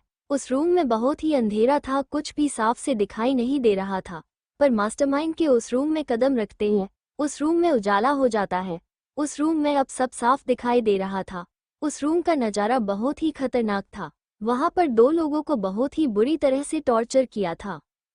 इंडिया, रेडिसन ब्लू होटल में श्रेया पहुंच जाती है। उसके वहां आते ही शिव का पर्सनल बॉडीगार्ड उसे वहां से पिक करके उस होटल के टॉप फ्लोर पर ले जाता है, जो कि शिव के लिए रिजर्व जगह थी। वहां पर किसी को भी आना मना था। शिव की परमिशन के बिना वहां पर कोई भी नहीं आता था। शिव का बॉडीगार्ड श्रेया को वहां छोड़ देता है, साथ में ही उसके लिए कुछ स्नैक्स और ड्रिंक्स भी वहां पर भिजवा देता है। श्रेया उस आलीशान रूम में लगे सोफे पर बैठ जाती है और शिव के आने का इंतजार करने लगती है। शिव को श्रेया के होटल में एंटर करते ही पता चल चुका था, तो वो अपनी मीटिंग जल्दी खत्म करके वहां से जाने लगता है। तभी उसके डैड के फ्रेंड उसे साथ में लंच करने के लिए कहते हैं, पर शिव उन्हें माना करता है। वो उनसे कहता है, सॉरी अंकल, बट मैं अपने एक फ्रेंड के साथ लंच करने वाला हूँ, वो मेरा इंतजार कर रहा होगी, तो मैं चलता हूँ। इतना कहकर वो बिना अपने डैड की फ्रेंड की बातें सुन वहां से चला गया। शिव का असिस्टेंट राघव शिव के डैड के फ्रेंड को बाहर छोड़ने गया। शिव वहां से निकलकर जल्दी से श्रेया के पास चला गया। वो रूम का गेट खोलकर अंदर चला जाता है, तो उसे अपने सामने श्रेया देखती है, जो कि उसकी तरफ पीठ करके खड़ी थी। श्रेया इस वक्त उस रूम में लगी बड़ी सी विंडो से बाहर शहर का नज़ारा देख रही थी, जो कि इस वक्त बहुत ही अच्छा लग रहा था और इतनी ऊंचाई से देखने में और भी अच्छा लग रहा था। इस समय बाहर का मौसम भी बहुत अच्छा हो गया था। आसमान में काले बादल गिर गए थे, बाहर हवाएं चलने लगी थी। ऐसा लग ही नहीं रहा था कि दोपहर का टाइम हो, कभी भी बारिश हो सकती थी। शिव श्रेया को देखकर उसके पास जाने लगता है। वो श्रेया के पास जाके उसे पीछे से अपने बाहों में भर लेता है। श्रेया को जब किसी के ऐसा अचानक गले लगने से घबरा जाती है, पर जब उसे पता चलता है कि ये शिव है, तो वो अपने आप को उसके बाहों में डिला छोड़ देती है। वो उससे कहती है, हो गई आपकी मीटिंग? कैसी थी? शिव श्रेया की बात पर उससे कहता है, हाँ, अच्छी थी। चलो हम लंच करते हैं, तुम्हें भूख लगी होगी ना? श्रेया भी शिव की बातों पर अपना सर हिलाती है। उसे बहुत भूख लगी थी, वो भूल गई थी, पर अब जब शिव ने उसे याद दिलाया तो अब उससे कंट्रोल नहीं हो रहा था। तो शिव की तरफ देखकर बड़ी ही मासूमियत से कहती है, मुझे अब बहुत भूख लगी है, कंट्रोल नहीं हो रहा है, चलिए अब हम कुछ खाते हैं। शिव को उसके लिए बुरा लगता है, आज उसकी वजह से उसकी जान भूखी है, पर अभी वो उससे कुछ नहीं कहता। वो उस रूम के दूसरे साइड बने रूम में श्रेया को लेके चला जाता है। वहां पर लंच का इंतजाम किया था। वहां जाकर वो श्रेया के लिए चेयर खींचता है। श्रेया उस पर बैठ जाती है। शिव उसके सामने की चेयर पर बैठ जाता है। उस रूम में मौजूद स्टाफ जिन्होंने आज का खाना रेडी किया था, वो उन्हें वो खाना एक एक करके सर्व करने लगते हैं। शिव के इशारे पर सारा का सारा खाना श्रेया के पसंद का था। श्रेया अपने प्लेट में परोसा हुआ खाना देखकर खुश हो जाती है। वो शिव की तरफ देखकर अपने चेहरे पर बड़ी स्माइल के साथ उससे कहती है, आपको पता था, मुझे ये सब पसंद है, thank you so much. Shiv उसकी बातों पर कहता है, हाँ मुझे पता है मेरी जान को क्या पसंद है, तुम्हें मुझे थैंक यू कहने की कोई ज़रूरत ही नहीं है। अब बातें हम लंच के बाद करेंगे, तुम्हें भूख लगी है ना, तो चलो खाना शुरू करो। श्रेया शिव की बातों पर अपना सर हिला देती है। दोनों ही खाना खाने लगते हैं। लॉस एंजलिस मास्टरमाइंड के उस रूम में आते ही जहां उन दो लोगों को टॉर्चर किया था, वहां पर मौजूद एक आदमी जिसने उन दो लोगों को टॉर्चर किया था, वो आदमी मास्टरमाइंड को देखता है तो उसके सामने जाकर अपना सर जुलता है और उसे अब तक जो भी हवा उस सब की जानकारियां देने लगता है और साइड में हट जाता मास्टरमाइंड को आगे जाने के लिए रास्ता देता है। मास्टरमाइंड उस आदमी की बातें सुनते ही बड़े ही गुस्से के साथ उन दो आदमी की तरफ बढ़ता है, उनके सामने जाकर वहां पर पड़े डंडे से उन्हें मारने लगता है। Radisson Blu hotel. शिव और श्रेया अपना लंच करने के बाद वो दोनों फिर से उस कमरे आ जाते हैं जहां पर श्रेया शिव के आने से पहले रुकी थी। श्रेया के उस रूम में कदम रखते ही उस रूम का पूरा लुक ही चेंज हो गया था। थोड़ी देर पहले वो रूम डे से लग रहा था, अब उससे बहुत अलग लग रहा था। बाहर तेज बारिश चालू हो गई थी जिससे रूम के अंदर का भी एनवायरनमेंट चेंज हो गया था। वो पूरा फ्लोर और खास करके शिव के लिए बना हुआ एरिया खास करके बहुत ही खास तरीके से डिज़ाइन किया गया था। उस रूम में बाहर के वेदर के अकॉर्डिंग चेंजेस किए जा सकती थी अगर आप चाहें तो। उस रूम ऐसा लग रहा था डे से अंधेरा हो गया था। उस रूम की लाइट सारे ऑन किए थे। उस रूम का छत पूरा स्टार से भरा हुआ लग रहा था जो कि आर्टिफिशियल था पर देखने से एकदम नेचुरल लग रहा था। डे से तारों से भरे आसमान के नीचे हो। पूरे रूम का माहौल बहुत ही रोमांटिक था। उस रूम में हर तरफ गुलाब की खुशबू फैली हुई थी। ऊपर से रूम में लगी बड़ी सी विंडो से बाहर की बारिश दिख रही थी जो कि इस वक्त उस रूम की ओर भी शोभा बढ़ा रहा था। श्रेया रूम में आकर चारों तरफ अपनी नजरें घुमाती है। उसे वहां का माहौल बहुत ही अच्छा लगता है। जब उसकी नज़र खिड़की से दिखती बारिश पर जाती है तो उसकी आंखों में चमक आ जाती है। वो भागकर उस तरफ जाती है, बाहर हो रही बारिश देखने लगती है। श्रेया को बचपन से ही बारिश बहुत पसंद थी।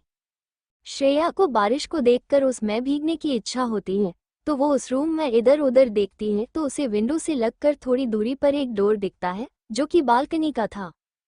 श्रेया जल्दी से उस डोर के पास जाकर उसे खोलकर बाहर जाकर बारिश में खड़ी हो जाती है। बारिश की बड़ी बड़ी बूंदें श्रेया को भीगा रही थी। श्रेया आसमान की तरफ अपनी दोनों आंखें बंद करके खड़ी थी। वो अपने दोनों हाथों को ऊपर करके खड़ी थी जैसे कि वो बारिश के बूंदों को पकड़ने की कोशिश कर रही हो। शिव जो कि श्रेया के पीछे ही आ गया था, वो जब श्रेया को पहले बारिश को देखते ही उसकी आंखों की चमक और बाद में खुशी से खिड़की के पास जाकर बारिश को देखना, उसके बाद बालकनी का डोर खोलकर बारिश में अपने दोनों हाथों को फैलाकर खड़ी होना, उसके चेहरे की खुशी देखता ही रह जाता है।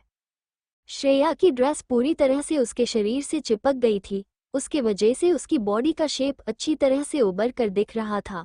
उसके सारे बाल भीगे थे और वो उसके चेहरे से चिपक गए थे जिससे कि उसका आधा चेहरा भीगा था।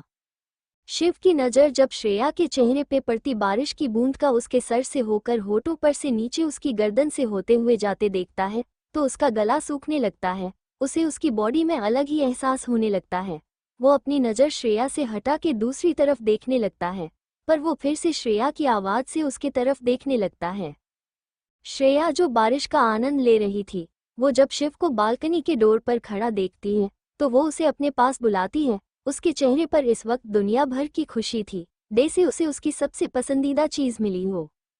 शिव श्रेया को अपने आप को बुलाने पर वो उसके पास जाने लागत, उसकी नज़र फिर से श्रेया के चेहरे पर रुक जाती है। चेहरे से होते हुए वो श्रेया के होठों को ही देखने लगता है जो इस वक्त हिल रहे थे। श्रेया उससे कुछ कह रही थी पर शिव का उसके ऊपर कोई ध्यान ही नहीं था। शिव श्रेया के पास जाकर अपना एक हाथ उसके चेहरे के पीछे और दूसरा उसके कमर पर रखकर उसे अपने पास खींचता है। उसी के साथ वो अपने सख्त होठ श्रेया के मुलायम छरी के डेसे होठों पर रख देता है। वो उसे बहुत ही प्यार से किस कर रहा था। श्रेया ऐसे शिव के अचानक खींचने से और किस करने से एक पल के लिए शौक ही हो जाती है। वो होश में आकर शिव का साथ देने लगती है। शिव जब श्रेया को साथ देता देखकर अपनी किस और भी पैशनेट कर देता है। वो दोनों बारिश के नीचे एक दूसरे को किस कर रहे थे। थोड़ी देर में जब बारिश तेज हो गई तो शिव अपनी किस ब्रेक करता है और श्रेया को गोद में उठाकर रूम के अंदर चला जाता है। वो उस रूम के बाजू में बने हुए मास्टर बेडरूम में श्रेया को लेके चला जाता है। मास्टर रूम में जाकर वो श्रेया को नीचे उतार देता है, उसे रूम के डोर से लगाकर फिर से किस करने लगता है। बारिश में भीगने की वजह दोनों के कपड़े भीगे हुए थे और शरीर से चिपक गए थे। श्रेया को जब सांस लेने में दिक्कत होने लगती है तो शिव न चाहते ही अपनी किस रोक देता है। वो श्रेया की तरफ देखता है जिसके गाल लाल हो गए थे, वो जोर जोर से सांस ले रही थी। शिव श्रेया के लाल गालों पर अपने होंठ रख देता है, उसके होठों पर किस करके वो उसके गले पर किस करने लगता है। गले से होते हुए वो नीचे नीचे जाने लगता है। श्रेया ने जो सूट पहना था उसका गला पीछे से और आगे से दोनों तरफ से बड़ा था, जिससे उसकी कोलोर बोन साफ दिखाई दे रही थी, जिसे देख के शिव बहकने लगता है और वहां पर पैशनेटली किस और बाइट करने लगता है। श्रेया के लिए ये सब नया था। उसने ये नहीं अपने पहले जन्म में और नहीं इस जन्म ये महसूस किया था। शिव को उसे ऐसे किस और बाइट करने से उसकी हल्की से सिसकियां निकलने लगती हैं, जिससे शिव उसे और भी पैशनेटली किस करने लगता है। श्रेया के हाथ इस वक्त शिव के बालों में चल रहे थे। शिव श्रेया के कोलाबोन को छोड़कर फिर से उसके होठों पर अपने होंठ रख देता है और उसे किस करने लगाता है। श्रेया भी उसका साथ देने लगती है। दोनों की ही किस वक्त के साथ और भी पैशनेट होती जा रही थी। शिव अपनी टंग को श्रेया के मुंह में ले जाकर उसे एक्सप्लोर करने लगता है। श्रेया भी शिव का साथ देने लगती है। वो भी शिव डे से करता उस समय उसका साथ दे रही थी। थोड़ी देर बाद शिव श्रेया को अपने गोद में उठाकर बेड पर लेकर आता है, उसे बेड पर लेता कि वो उसके ऊपर आ जाता है। इस बीच में उन दोनों के होठ एक पल के लिए भी अलग नहीं हुए थे। वो दोनों पैशनेटली एक दूसरे को किस कर रहे थे। शिव श्रेया के होती को छोड़कर उसकी गर्दन पर किस करने लगता है। इस वक्त श्रेया के हाथ शिव के बालों में फिरा रही थी। शिव श्रेया के गर्दन से होते हुए उसकी कोलरबन पर आ जाता है। शिव श्रेया की ओढ़नी को उसके गले से निकलकर नीचे फर्श पर फेंक देता है। उसके बाद वो श्रेया के ऊपर से उठकर अपना ब्लेजर निकल फेंक देता, साथ में अपनी टाई भी निकलता है। वो टाई को निकलने के बाद अपने शर्ट के बटन खोलने लगता है। श्रेया जब शिव को ऐसे करता देखती है तो वो अपनी आंखें झुका लेती है और शिव तरफ पीठ करके लेट जाती है। शिव अपनी शर्ट निकाल कर फेंक देता है। जब वो श्रेया को ऐसे शर्मा कर उसकी तरफ पीठ करते देखता है तो उसके चेहरे पर स्माइल आ जाती है। वो बेड पर जाकर श्रेया को पीछे से अपनी बाहों में भर लेता है। उसकी नज़र श्रेया की बर्फ की तरह गोरी पीठ पर पड़ जाती है तो वो उसकी बैक पर अपने होंठ फिराने लगता है। शिव के ऐसे करते ही श्रेया अपने हाथ की पकड़ बेड पर लगे चादर पर कस लेती है। ये एहसास उसके लिए नया था। इस वक्त उसे ऐसा लग रहा था जैसे उसके पेट में तितलियां उड़ रही हो। उसके लिए ये एहसास नया था। शिव के ऐसे उसको किस करने से उसे अच्छा लग रहा था। शिव ने अब तक श्रेया की बर्फ जैसी गोरी पीठ को किस और बाइट करके पूरा रेड कर दिया था। अब शिव से रहा नहीं जा रहा था तो वो श्रेया का चेहरा अपने तरफ करता है तो वो देखता है कि श्रेया का चेहरा शर्म से वजह से लाल हो गया था और वो इस वक्त अपने आंखों को बंद कर रखे थे। शिव जब श्रेया के बंद आंखों को देखता है तो वो उन पर किस कर श्रेया से कहता है, जान अपनी आंखों को खोलो। श्रेया शिव की बातों पर अपनी आंखों को खोलकर उसकी तरफ देखती है तो उसके सामने शिव का हैंडसम चेहरा आ जाता है। जब वो उसकी आंखों में देखती है तो उसे उसकी आंखों में अपने लिए ढेर सारा प्यार नजर आता है। श्रेया शिव की आंखों में ही खो जाती है। शिव जब श्रेया को अपने आप को देखकर उसे खोए हुए देखता है तो वो उसके होठों पर छोटी सी किस करके उसे बाइट कर देता है, जिससे श्रेया की सिसकियां निकलती हैं। वो अपने चेहरे पर कंफ्यूजन लेकर शिव की तरफ देखती है, जैसे उससे पूछ रही हो अपने मेरे होठों पर किस क्यों किया। शिव श्रेया की कंफ्यूजन भरा चेहरा और सवाल पूछती हुई आंखों को देखकर कहता है, जान आप कहाँ खो गई थी? आपको आपके ख्याल से जगने के लिए मुझे ये करना पड़ा। श्रेया उसे कुछ कह पाती इससे पहले ही शिव अपनी आंखों को बंद करके उसके होठों पर अपने होठों को रखकर किस करने लगता है। शिव के ऐसे करते ही श्रेया भी अपनी आंखों को बंद करके अपने दोनों हाथों का हार बनाकर शिव के गले में डालती है और उसके किस का रिस्पॉन्स देने लगती है। लॉस एंजलिस मास्टरमाइंड जिन दो लोगों को पीट रहा था, साथ में ही वो उन्हें पीट कर अपना गुस्सा कम करने को कोशिश कर रहा था। वो जिन दो लोगों को पीट रहा था वो दोनों उसी के आदमी थे। एक्चुअली राका, जो कि विलियम से वेपन्स के बदले ड्रग की डील करते हुए पकड़ा गया था और विलियम मारा गया था, राका और किसका नहीं बल्कि इस मास्टरमाइंड का ही आदमी था। ये मास्टरमाइंड यूएसए में रहकर अपने आदमियों से ये सब काम कर रहा था। राका ने शिव को उसके बॉस के बारे में बताया था। वो और कोई नहीं, यही मास्टरमाइंड है जिसके लिए शिव यूएसए जल्दी जाने वाला है, इसके बारे में पता लगाने और उसे मरने के लिए, ताकि इंडिया में ये जो भी बड़ा काम करने वाला था उसे रोका जा सके। मास्टरमाइंड यूएसए के ब्लैक गैंग का लीडर था, जो कि यूएसए की सबकी बड़ी गैंग है, जो कि यूएसए में मोस्ट वांटेड लोगों की लिस्ट में है। ये सभी इल्लीगल कामों में शामिल होता है। जो भी इल्लीगल काम यूएसए और इंडिया में हो रहे थे इसमें इसका हाथ था। ब्लैक गैंग का लीडर यानी कि मास्टरमाइंड को पकड़ने के लिए यूएसए के गवर्नमेंट ने बड़ा इनाम लगाया है, पर आज तक किसी ने इसको नहीं देखा और कोई भी इसके बारे में कुछ भी पता नहीं लगा पाया था। उसका चेहरा किसी ने नहीं देखा था। ये तक कि उसके साथ काम करने वाले लोगों ने भी नहीं। वो हमेशा अपना चेहरा मास्क के पीछे छुपा के रहता था। उसे सब मिस्टर के कहकर पुकारते थे। इसके अलावा वो ब्लैक गैंग का लीडर है। बस यही पहचान सबको पता थी। वो कहाँ से आता और कहाँ चला जाता ये बात किसी को भी पता नहीं चल पाती थी। राका के साथ वेपन्स के बदले ड्रग की डील पूरी करने के लिए ये दो आदमी भी थे जिनको अभी टॉर्चर किया जा रहा है। इनकी ही लापरवाही की वजह से इन्फॉर्मेशन लीक हो गई थी और वो इन्फॉर्मेशन इंडियन आर्मी को मिली थी, जिस वजह से राका को पकड़ लिया था। जो कि मिस्टर के का इम्पोर्टेंट आदमी था, वही इसे इंडिया पर अगला अटैक करने में मदद करने वाला था। इसलिए वो अपने प्लान के मेन आदमी को पकड़ा जाने से गुस्से में था। उसी के साथ विलियम उसके साथ डील करने आने वाला था और वो वही मारे गया। इस वजह से उसके कनेक्शन दूसरी गैंग के साथ खराब हो गए थे, जिसका विलियम के साथ कनेक्शन था, जिससे के को भारी नुकसान का सामना करना पड़ा। उसके सारे वेपन्स भी जब्त हो गए थे और साथ में ही सारे ड्रग भी, इसलिए वो भोखला गया था।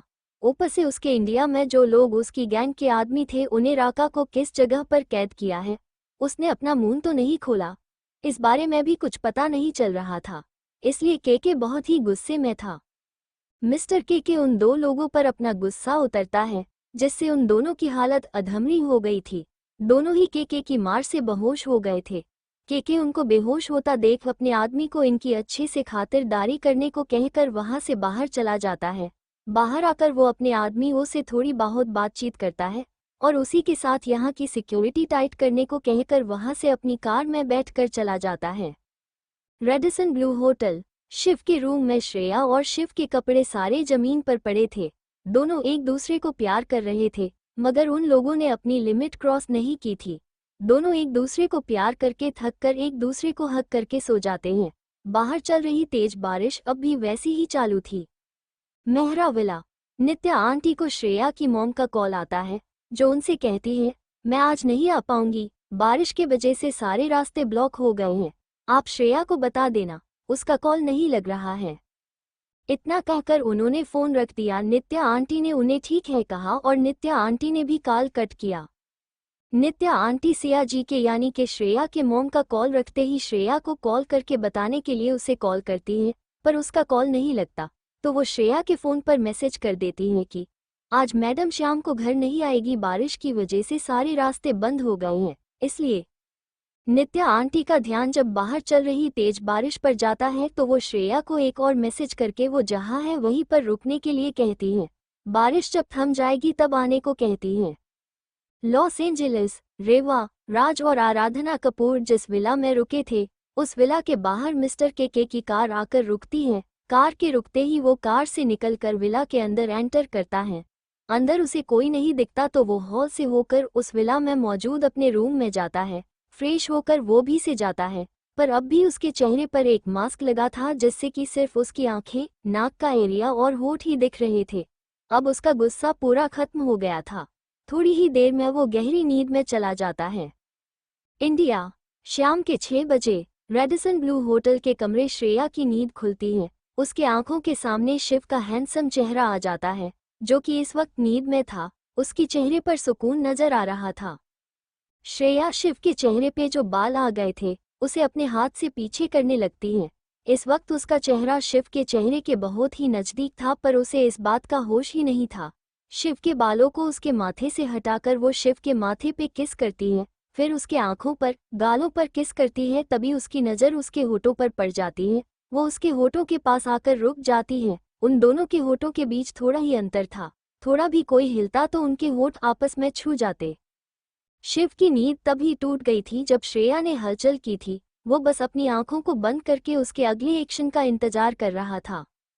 जब वो श्रेया को अपने चेहरे के इतने करीब आकर अपने बालों को माथे से अलग करता महसूस करता है, तो उसे बहुत अच्छा लगता।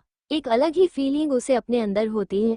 फिर श्रेया के उसके माथे पे किस करना, आंखों पर, फिर गाल पर, और जब वो उसे अपने होठों से बस कुछ ही दूरी पर रुक देखता है तो उससे श्रेया के ऐसे उसे किस करने से और अब होठों पर उसकी सांसें महसूस करके उससे कंट्रोल नहीं होता, तो वो अपनी आंखों को खोलकर अपना एक हाथ श्रेया के सिर के पीछे लगा देता है और दूसरा उसके गाल पर रखकर अपने सख्त होठों को उसके मुलायम होठों पर रख देता है और उसके होठों का रस पीने लगता है।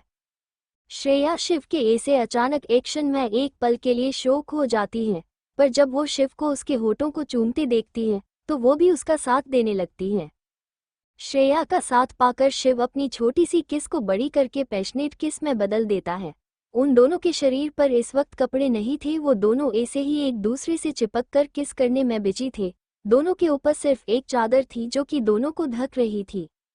शिव श्रेया को किस करते करते खुद उसके ऊपर आ जाता है। जब श्रेया को सांस लेने में दिक्कत होती है तो वो उसके होठों को चोद कर उसके गले और कोलाबोन पे किस करने लगता है। किसके साथ वो उसे बाइट भी कर रहा था, जिससे श्रेया की सिसकियां निकल जाती हैं। शिव आगे बढ़ता तभी उसका फोन बजता है, पर वो उसे इग्नोर करके अपने होठ श्रेया के होठों पर रख देता है। उसे फिर से किस करने लगता है। तभी शिव का फोन जो थोड़ी देर पहले बजकर बंद हो गया था वो फर्ज बजने लगता है, जिससे शिव चीर जाता है। श्रेया शिव के रिएक्शन देखकर हंसी आ जाती है। वो अपनी हंसी को कंट्रोल करके शिव फोन उठाने को कहती है। वो शिव से कहती है, उठा लीजिए ना, कुछ इम्पोर्टेंट काम होगा। शिव श्रेया के कहने पर ना चाहते हुए भी श्रेया से बस थोड़ा सा ही दूर होता है और अपना फ़ोन जो कि बेड के साइड टेबल पर रखा था उसे उठाकर कॉल रिसीव करता है और अपने एक हाथ से श्रेया को अपने करीब करके अपनी बाहों में भर लेता है। शिव के ऐसे उसे अपने करीब करने से श्रेया भी अच्छी तरह से उसकी बाहों में एडजस्ट होती है। शिव कॉल रिसीव करके अपनी सख्त आवाज में हेलो कहता है। फ़ोन की दूसरी तरफ शिव का असिस्टेंट राघव था। वो जब शिव की कठोर आवाज़ सुनता है तो उसे ये आभास होता है कि उसने अपने बॉस को गलत टाइम पर फ़ोन किया, पर अब वो भी क्या कर सकता है। उसे थोड़ी ही पता था उसका बॉस क्या कर रहा है। राघव अपने आप का नॉर्मल करके शिव से कहता है, बॉस राका के बॉस के बारे में कुछ जानकारी हमारे एजेंट को मिली है। रात को 12 बजे अपने सेफ हाउस में वो हमें उसके बारे में बताएगा। शिव राघव की बातें सुनकर उस ठीक है कहता है और उसे से कहता है, और कुछ कहने हैं तुम्हें? राघव दूसरी तरफ से कहता है, नहीं बॉस, बस इतना ही बताना था। शिव उसके बात पर उससे कहता है, तो ठीक है, फ़ोन रखो अब, और अब मुझे कोई डिस्टर्ब नहीं करेगा, अगर कोई ज़रूरी काम ना हो तो। शिव का इतना ही कहना था कि राघव उधर हड़बड़ी में उससे कहता है, जी बॉस। इतना कहकर राघव अपना कॉल कट करके एक गहरी सांस लेता है, जैसे वो किसी शेर के कब्जे से बचकर आया हो। वैसे सच बात थी कि वो शिव के गुस्से से बचा है। शिव किसी शेर से थोड़ी ही काम था। अगर राघव के पास वैलिड रीजन ना होता तो आज उसकी खैर नहीं थी। शिव कॉल रखकर अपनी बाहों में लेटी हुई श्रेया की तरफ देखने लगता है, जो कि अपनी प्यार बारी नज़र से उसे ही निहार रही थी। श्रेया शिव को निहारने में इतनी खो गई कि उसे शिव जो कॉल कट करके उसकी तरफ देख रहा था ये भी एहसास उसे नहीं हुआ। शिव श्रेया के चेहरे के आगे अपना हाथ हिलाता है, पर श्रेया उसे निहारने में इतनी बिजी हो गई कि शिव के ऐसे उसके चेहरे के आगे हाथ हिलाने से भी वो अपने होश में नहीं आई। श्रेया को ऐसे देख के शिव के चेहरे पे एक शैतानी मुस्कुराहट आ गई। वो अपने एक हाथ को श्रेया के खुली पीठ पर रखकर उसकी पीठ को सहलाने लगता है। श्रेया को जब अपनी पीठ को ऐसे शिव के सहलाने का एहसास होता है तो वो होश में आती है। तब उसे एहसास होता है कि वो शिव को निहारने में इतनी बिजी हो गई थी। कौन उसे शिव ने कब कॉल कट कर दिया ये भी पता नहीं चला। वो शिव की तरफ देखती है जो कि अपनी होठों पर शैतानी मुस्कुराहट लेकर उसी को देख रहा था। शिव के ऐसे उसकी पीठ को सहलाने से और उसकी तरफ देखने से उसने शर्म के मारे अपनी नजरें झुका ली। शर्म के मारे उसके गाल कान लाल हो गए थे। शिव जब श्रेया को ऐसे शर्मा कर नजरें झुकाते हुए देखता है तो अपने एक हाथ से उसके चेहरे को ऊपर करके कहता है, जान इसमें शर्माने की क्या बात है, आप कितनी शर्माती हो, फिर शादी के बाद क्या होगा। वैसे आप मुझे जितना निहारना हो निहार सकती हैं, आखिर मैं आपका ही हूँ, पर अभी नहीं, देखा 7 बजे हैं, चलो उठो हम फ्रेश होते हैं, फिर कुछ खाते हैं। श्रेया शिव की बातों को सुनकर उसकी तरफ देखती है। वो थोड़ा शिव के चेहरे के करीब जाकर उसके माथे पे किस करती है और उससे कहती है, आई लव यू। पता नहीं कब आपसे मुझे इतनी मोहब्बत हो गई, मैं आपसे बहुत प्यार करती हूँ। उद्धरण चिन्ह। इतना कहकर वो शिव के गाल पर किस करती है और सनक के साथ उससे कहती है, आप सिर्फ मेरे हो और मेरे ही रहोगे। अगर किसी ने आप पर गलत नज़र डाली ना तो उसे श्रेया के कहर से गुजरना पड़ेगा।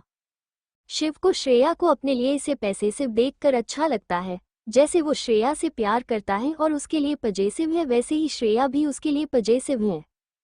शिव श्रेया की बात पर अपने चेहरे पर बड़ी सी स्माइल करके उसके होठों पर एक बेबी किस करता है और उससे कहता है, आई लव यू टू जान, आप चिंता मत करो, मैं सिर्फ और सिर्फ आपका ही हूँ और हमेशा आपका ही रहूँगा। मैंने सिर्फ एक ही लड़की से प्यार किया है और वो आप ही हो मेरी सोलमेट, और कोई नहीं। दोनों इसी तरह थोड़ी देर बातें करके फ्रेश होते हैं। थोड़ी देर में ही शिव ने ऑर्डर किया हुआ खाना आता है, तो दोनों साथ में खाना खाते हैं। लॉस एंजलिस के विला में आराधना अपने रूम में आराम से सो रही थी। तभी उस अपने रूम में किसी के होने का एहसास होता है। वो डर के मारे बेड पर उठकर बैठ जाती है और रूम में इधर उधर अपनी नजरें घुमाती है, पर उस कोई नजर नहीं आता। तभी अचानक बालकनी का डोर जो खुला ही था वो हिलने लगता है। उससे आराधना और भी घबरा जाती है। डर के मारे उसके चेहरे पे पसीना आता है, वो कांपने लगती है। उसके मुंह से कुछ शब्द भी निकल नहीं रहा था। वो अपनी जगह पर जम गई थी। अभी तक वो बालकनी के डोर के आवाज से ही इतनी घबरा गई थी। तभी उस रूम में लगी लाइट ऑन ऑफ होने लगी। इससे वो और भी डरने लगी। आराधना डरते डरते हिम्मत बटोरकर बेड से खड़ी हो गई और अपने चेहरे पर आया हुआ पसीना साफ करके कहती है, कौन कौन है यहाँ, सामने आओ। वो इतना ही कह पाई कि तभी उस रूम के सभी लाइट ऑफ हो गए। लाइट के ऑफ होते ही उस रूम में बहुत ही डरावनी आवाज आने लगती है। उस आवाज को सुनते ही आराधना की हालत जो पहले से ही खराब थी वो और भी खराब हो गई। उसी के साथ वो डर के मारे बेहोश हो गई। आराधना के डर के मारे बेहोश होते ही उस रूम में एक साया आता है। वो आकर जहां आराधना कपूर यानी कि श्रेया की सौतेली मॉम बेहोश हुई थी उसके पास आकर खड़ा होकर उसके इर्द गिर्द घूमने लगता है। उसका चेहरा साफ दिखाई नहीं दे रहा था, वो किसी काली परछाई की तरह लग रहा था। वो साया आराधना कपूर के पास से होकर उस रूम में लगे मिरर के सामने आता है और उस पर वहां पर रखे हुए आराधना कपूर के मेकअप से लिपस्टिक निकलकर उस मिरर पर कुछ लिखता है। आराधना कपूर जो कि इस वक्त बेहोश होकर फर्श पर गिरी हुई है, उसके ऊपर एक नज़र डालकर वो साया वहां से ऐसे गायब होता है कि वहां पर कोई था ही नहीं, सिर्फ एक हवा का झोंका आया और चला गया। रेडिसन ब्लू होटल शिव का रूम। शिव और श्रेया ने अब तक अपना खाना खा लिया था। उसके बाद वो दोनों वहां पर लगे सोफे पे बैठ जाते हैं। बाहर की बारिश अब तक खत्म हो गई थी। श्रेया जब अपने फ़ोन में टाइम देखती है तो उसने 9 बजे थे। उसे शिव के साथ होने से टाइम का पता ही नहीं चला। श्रेया टाइम देख के परेशान हो जाती है। उसे आज उसके मॉम से जानना था कि वो कहाँ पर गई थी, वो इतनी क्यों परेशान थी, और खासकर उसे उस आदमी के बारे में भी जानना था जिसका चेहरा वो देख नहीं पाई थी। वो आदमी आखिर है कौन? शिव जब श्रेया का ऐसे परेशान होता देखता है तो उससे पूछता है, क्या हुआ जान, आप इतनी परेशान क्यों हो? श्रेया शिव की बात पर उससे कहती है, कुछ नहीं, 9 बज गए हैं और आज मॉम शाम को आने वाली थी। मुझे टाइम का पता ही नहीं चला, मुझे जल्दी से घर जाना होगा। शिव उससे कुछ कह पाता तभी श्रेया अपने मोबाइल में आए हुए मैसेज देखने लगती है जो उसके मोबाइल पर अभी आया था। बारिश की वजह से नेटवर्क प्रॉब्लम से मैसेज जो नित्या आंटी ने किया था वो अभी डिलीवर हुआ था। उस मैसेज को देखकर श्रेया राहत की सांस लेती है। फिर शिव की तरफ देखती है जो उसके तरफ ही देख रहा है, तो वो उससे कहती है, नित्या आंटी का मैसेज है, मॉम आज नहीं कल आने वाली है। बारिश के वजह सारे रोड ब्लॉक हो गए इसलिए। शिव श्रेया की बात सुनकर कहता है, तुम खामखा इतनी परेशान हो गई थी, अब शांत हो जाओ। श्रेया शिव की बात सुन के शांत हो जाती है। बाहर के बारिश थम जाने से और सारे रास्ते खुले होने के बाद शिव श्रेया को मेहरा विला ड्रॉप कर देता है। श्रेया अपने रूम में आकर फ्रेश होकर सो जाती है। दिन ऐसे ही एक के बाद एक निकल जाते। इन सब दिनों में आराधना के ऐसे डर से बेहोश होने का कारण किसी को भी पता नहीं चल पाया। आखिर वो कौन था जो उसके रूम में आ गया होगा। समय के साथ वो संभल गई थी, पर उसे उस साए ने मिरर पर लिखी हुई बात हमेशा सताती थी। मिस्टर के भी अपने अगले काम पर फोकस कर रहा था। उसमें उसकी मदद रेवा और राज कर रहे थे। आदित्य रॉय ने भी यूएसए जाकर अपनी कंपनी के गद्दार के बारे में पता लगा लिया था और उस गद्दार को उसकी सजा भी मिल चुकी थी, पर कुछ इम्पोर्टेंट डील के कारण उसका इंडिया जाना नहीं हो रहा था। उसे श्रेया के बारे में कुछ खास जानकारी नहीं मिली थी, सब अधूरी ही थी। वो जो भी उसका काम था वो जल्दी से खत्म करके इंडिया जाना चाहता था। श्रेया के बारे में पता लगाने की वो वही है जिसे वो इतने सालों से ढूंढ रहा है या नहीं। इधर इंडिया में श्रेया और शिवराज एक दूसरे से कॉल पर बातें करते, एक दूसरे के साथ कभी लंच तो कभी डिनर करते।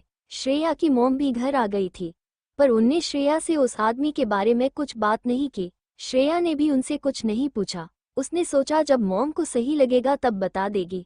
उसके लिए उसकी मॉम की खुशी ज़्यादा मायने रखती थी।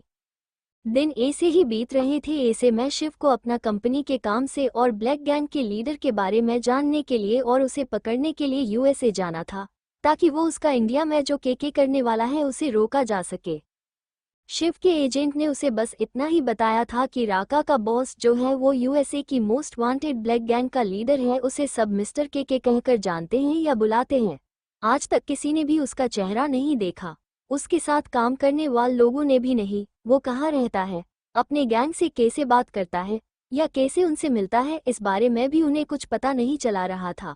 इसलिए शिव खुद इस मिशन को पर्सनली हैंडल कर रहा था। श्रेया ने भी अपनी मॉम और शिव को उसके हिमालय के पहाड़ी में स्थित एक छोटे से गांव में जाने के बारे में बताया था। अंगूठी के हेल्प से श्रेया को उस बारे में पता चल गया था कि उसे महान तेजस्वी साध्वी वहां मिलेगी। श्रेया के ऐसे हिमालय के पहाड़ी में स्थित गांव में घूमने जाने के बारे में सुनकर पहले तो उसकी मॉम उसको माना करती है, पर श्रेया के समझाने से और उसकी जिद करने से वो मान जाती है। पर श्रेया को अपना अच्छे ख्याल रखने की शर्त पर उसी के साथ वो उनसे रोज कांटेक्ट करेगी। श्रेया भी उनकी बात मान जाती है। शिव ने जब ये सुना तो उसका रिएक्शन भी कुछ श्रेया की मॉम सिया जी की तरह ही था, पर श्रेया के मनाने पर वो मान गया। पर उसने श्रेया की सेफ्टी के लिए बॉडीगार्ड लेकर जाने होंगे ये शर्त रखी। श्रेया ने पहले माना किया, पर बाद में उसने शिव के आगे हार मान ली। वो शिव ने इसके लिए रेडी किए हुए बॉडीगार्ड को अपने सेफ्टी के लिए अपने साथ ले जाने के लिए मान गए। कल शिव यूएसए और श्रेया हिमालय जाने के लिए निकलने वाली थी। दोनों ही बहुत इमोशनल हो गए थे, पर बाद में एक दूसरे को अपना ख्याल रखने को कहकर और रोज कॉल करने को कहकर दोनों अपने अपने घर चले जाते हैं, क्योंकि कल शिव अपने प्राइवेट जेट से और श्रेया मुंबई से फ्लाइट में जाने वाली थी। अगले दिन श्रेया अपने मॉम के साथ एयरपोर्ट पर आ गई थी। श्रेया की मॉम बहुत ही इमोशनल हो गई थी। श्रेया कभी भी उनसे इतने दिन के लिए दूर नहीं गई थी, खासकर वो भी अकेली, पर उनने उसे पहुंचने पर कॉल करने का और अपना अच्छे से ख्याल रखने का कहकर अलविदा किया। शिव पहले ही यूएसए के लिए अपने प्राइवेट जेट से निकल चुका था। इस बारे में उसने श्रेया को बताया था। शिव के बॉडीगार्ड जो शिव के कहने पर उसके सेफ्टी के लिए उसके साथ आ गए थे, वो भी श्रेया के साथ उस फ्लाइट में बैठ गए थे जिसमें श्रेया बैठी थी। थोड़ी देर में फ्लाइट टेक ऑफ होती है। श्रेया की मॉम श्रेया की फ्लाइट टेक ऑफ होने के बाद वहां से सीधा अपने ऑफिस चली गई थी। कुछ दिनों से वो अपने काम पर ध्यान ही नहीं दे रही थी, जिसके वजह से बहुत सा काम पेंडिंग पड़ा था। To be continued in the next video. Thank you for joining me on this storytelling journey. If you enjoyed today's story, make sure to give this video a thumbs up and share it with your friends. Don't forget to hit the subscribe button and the bell icon so you never miss an update. We have many more exciting stories coming your way, and trust me, you won't want to miss them. Until next time, keep dreaming and keep believing in the magic of stories. See you in the next video.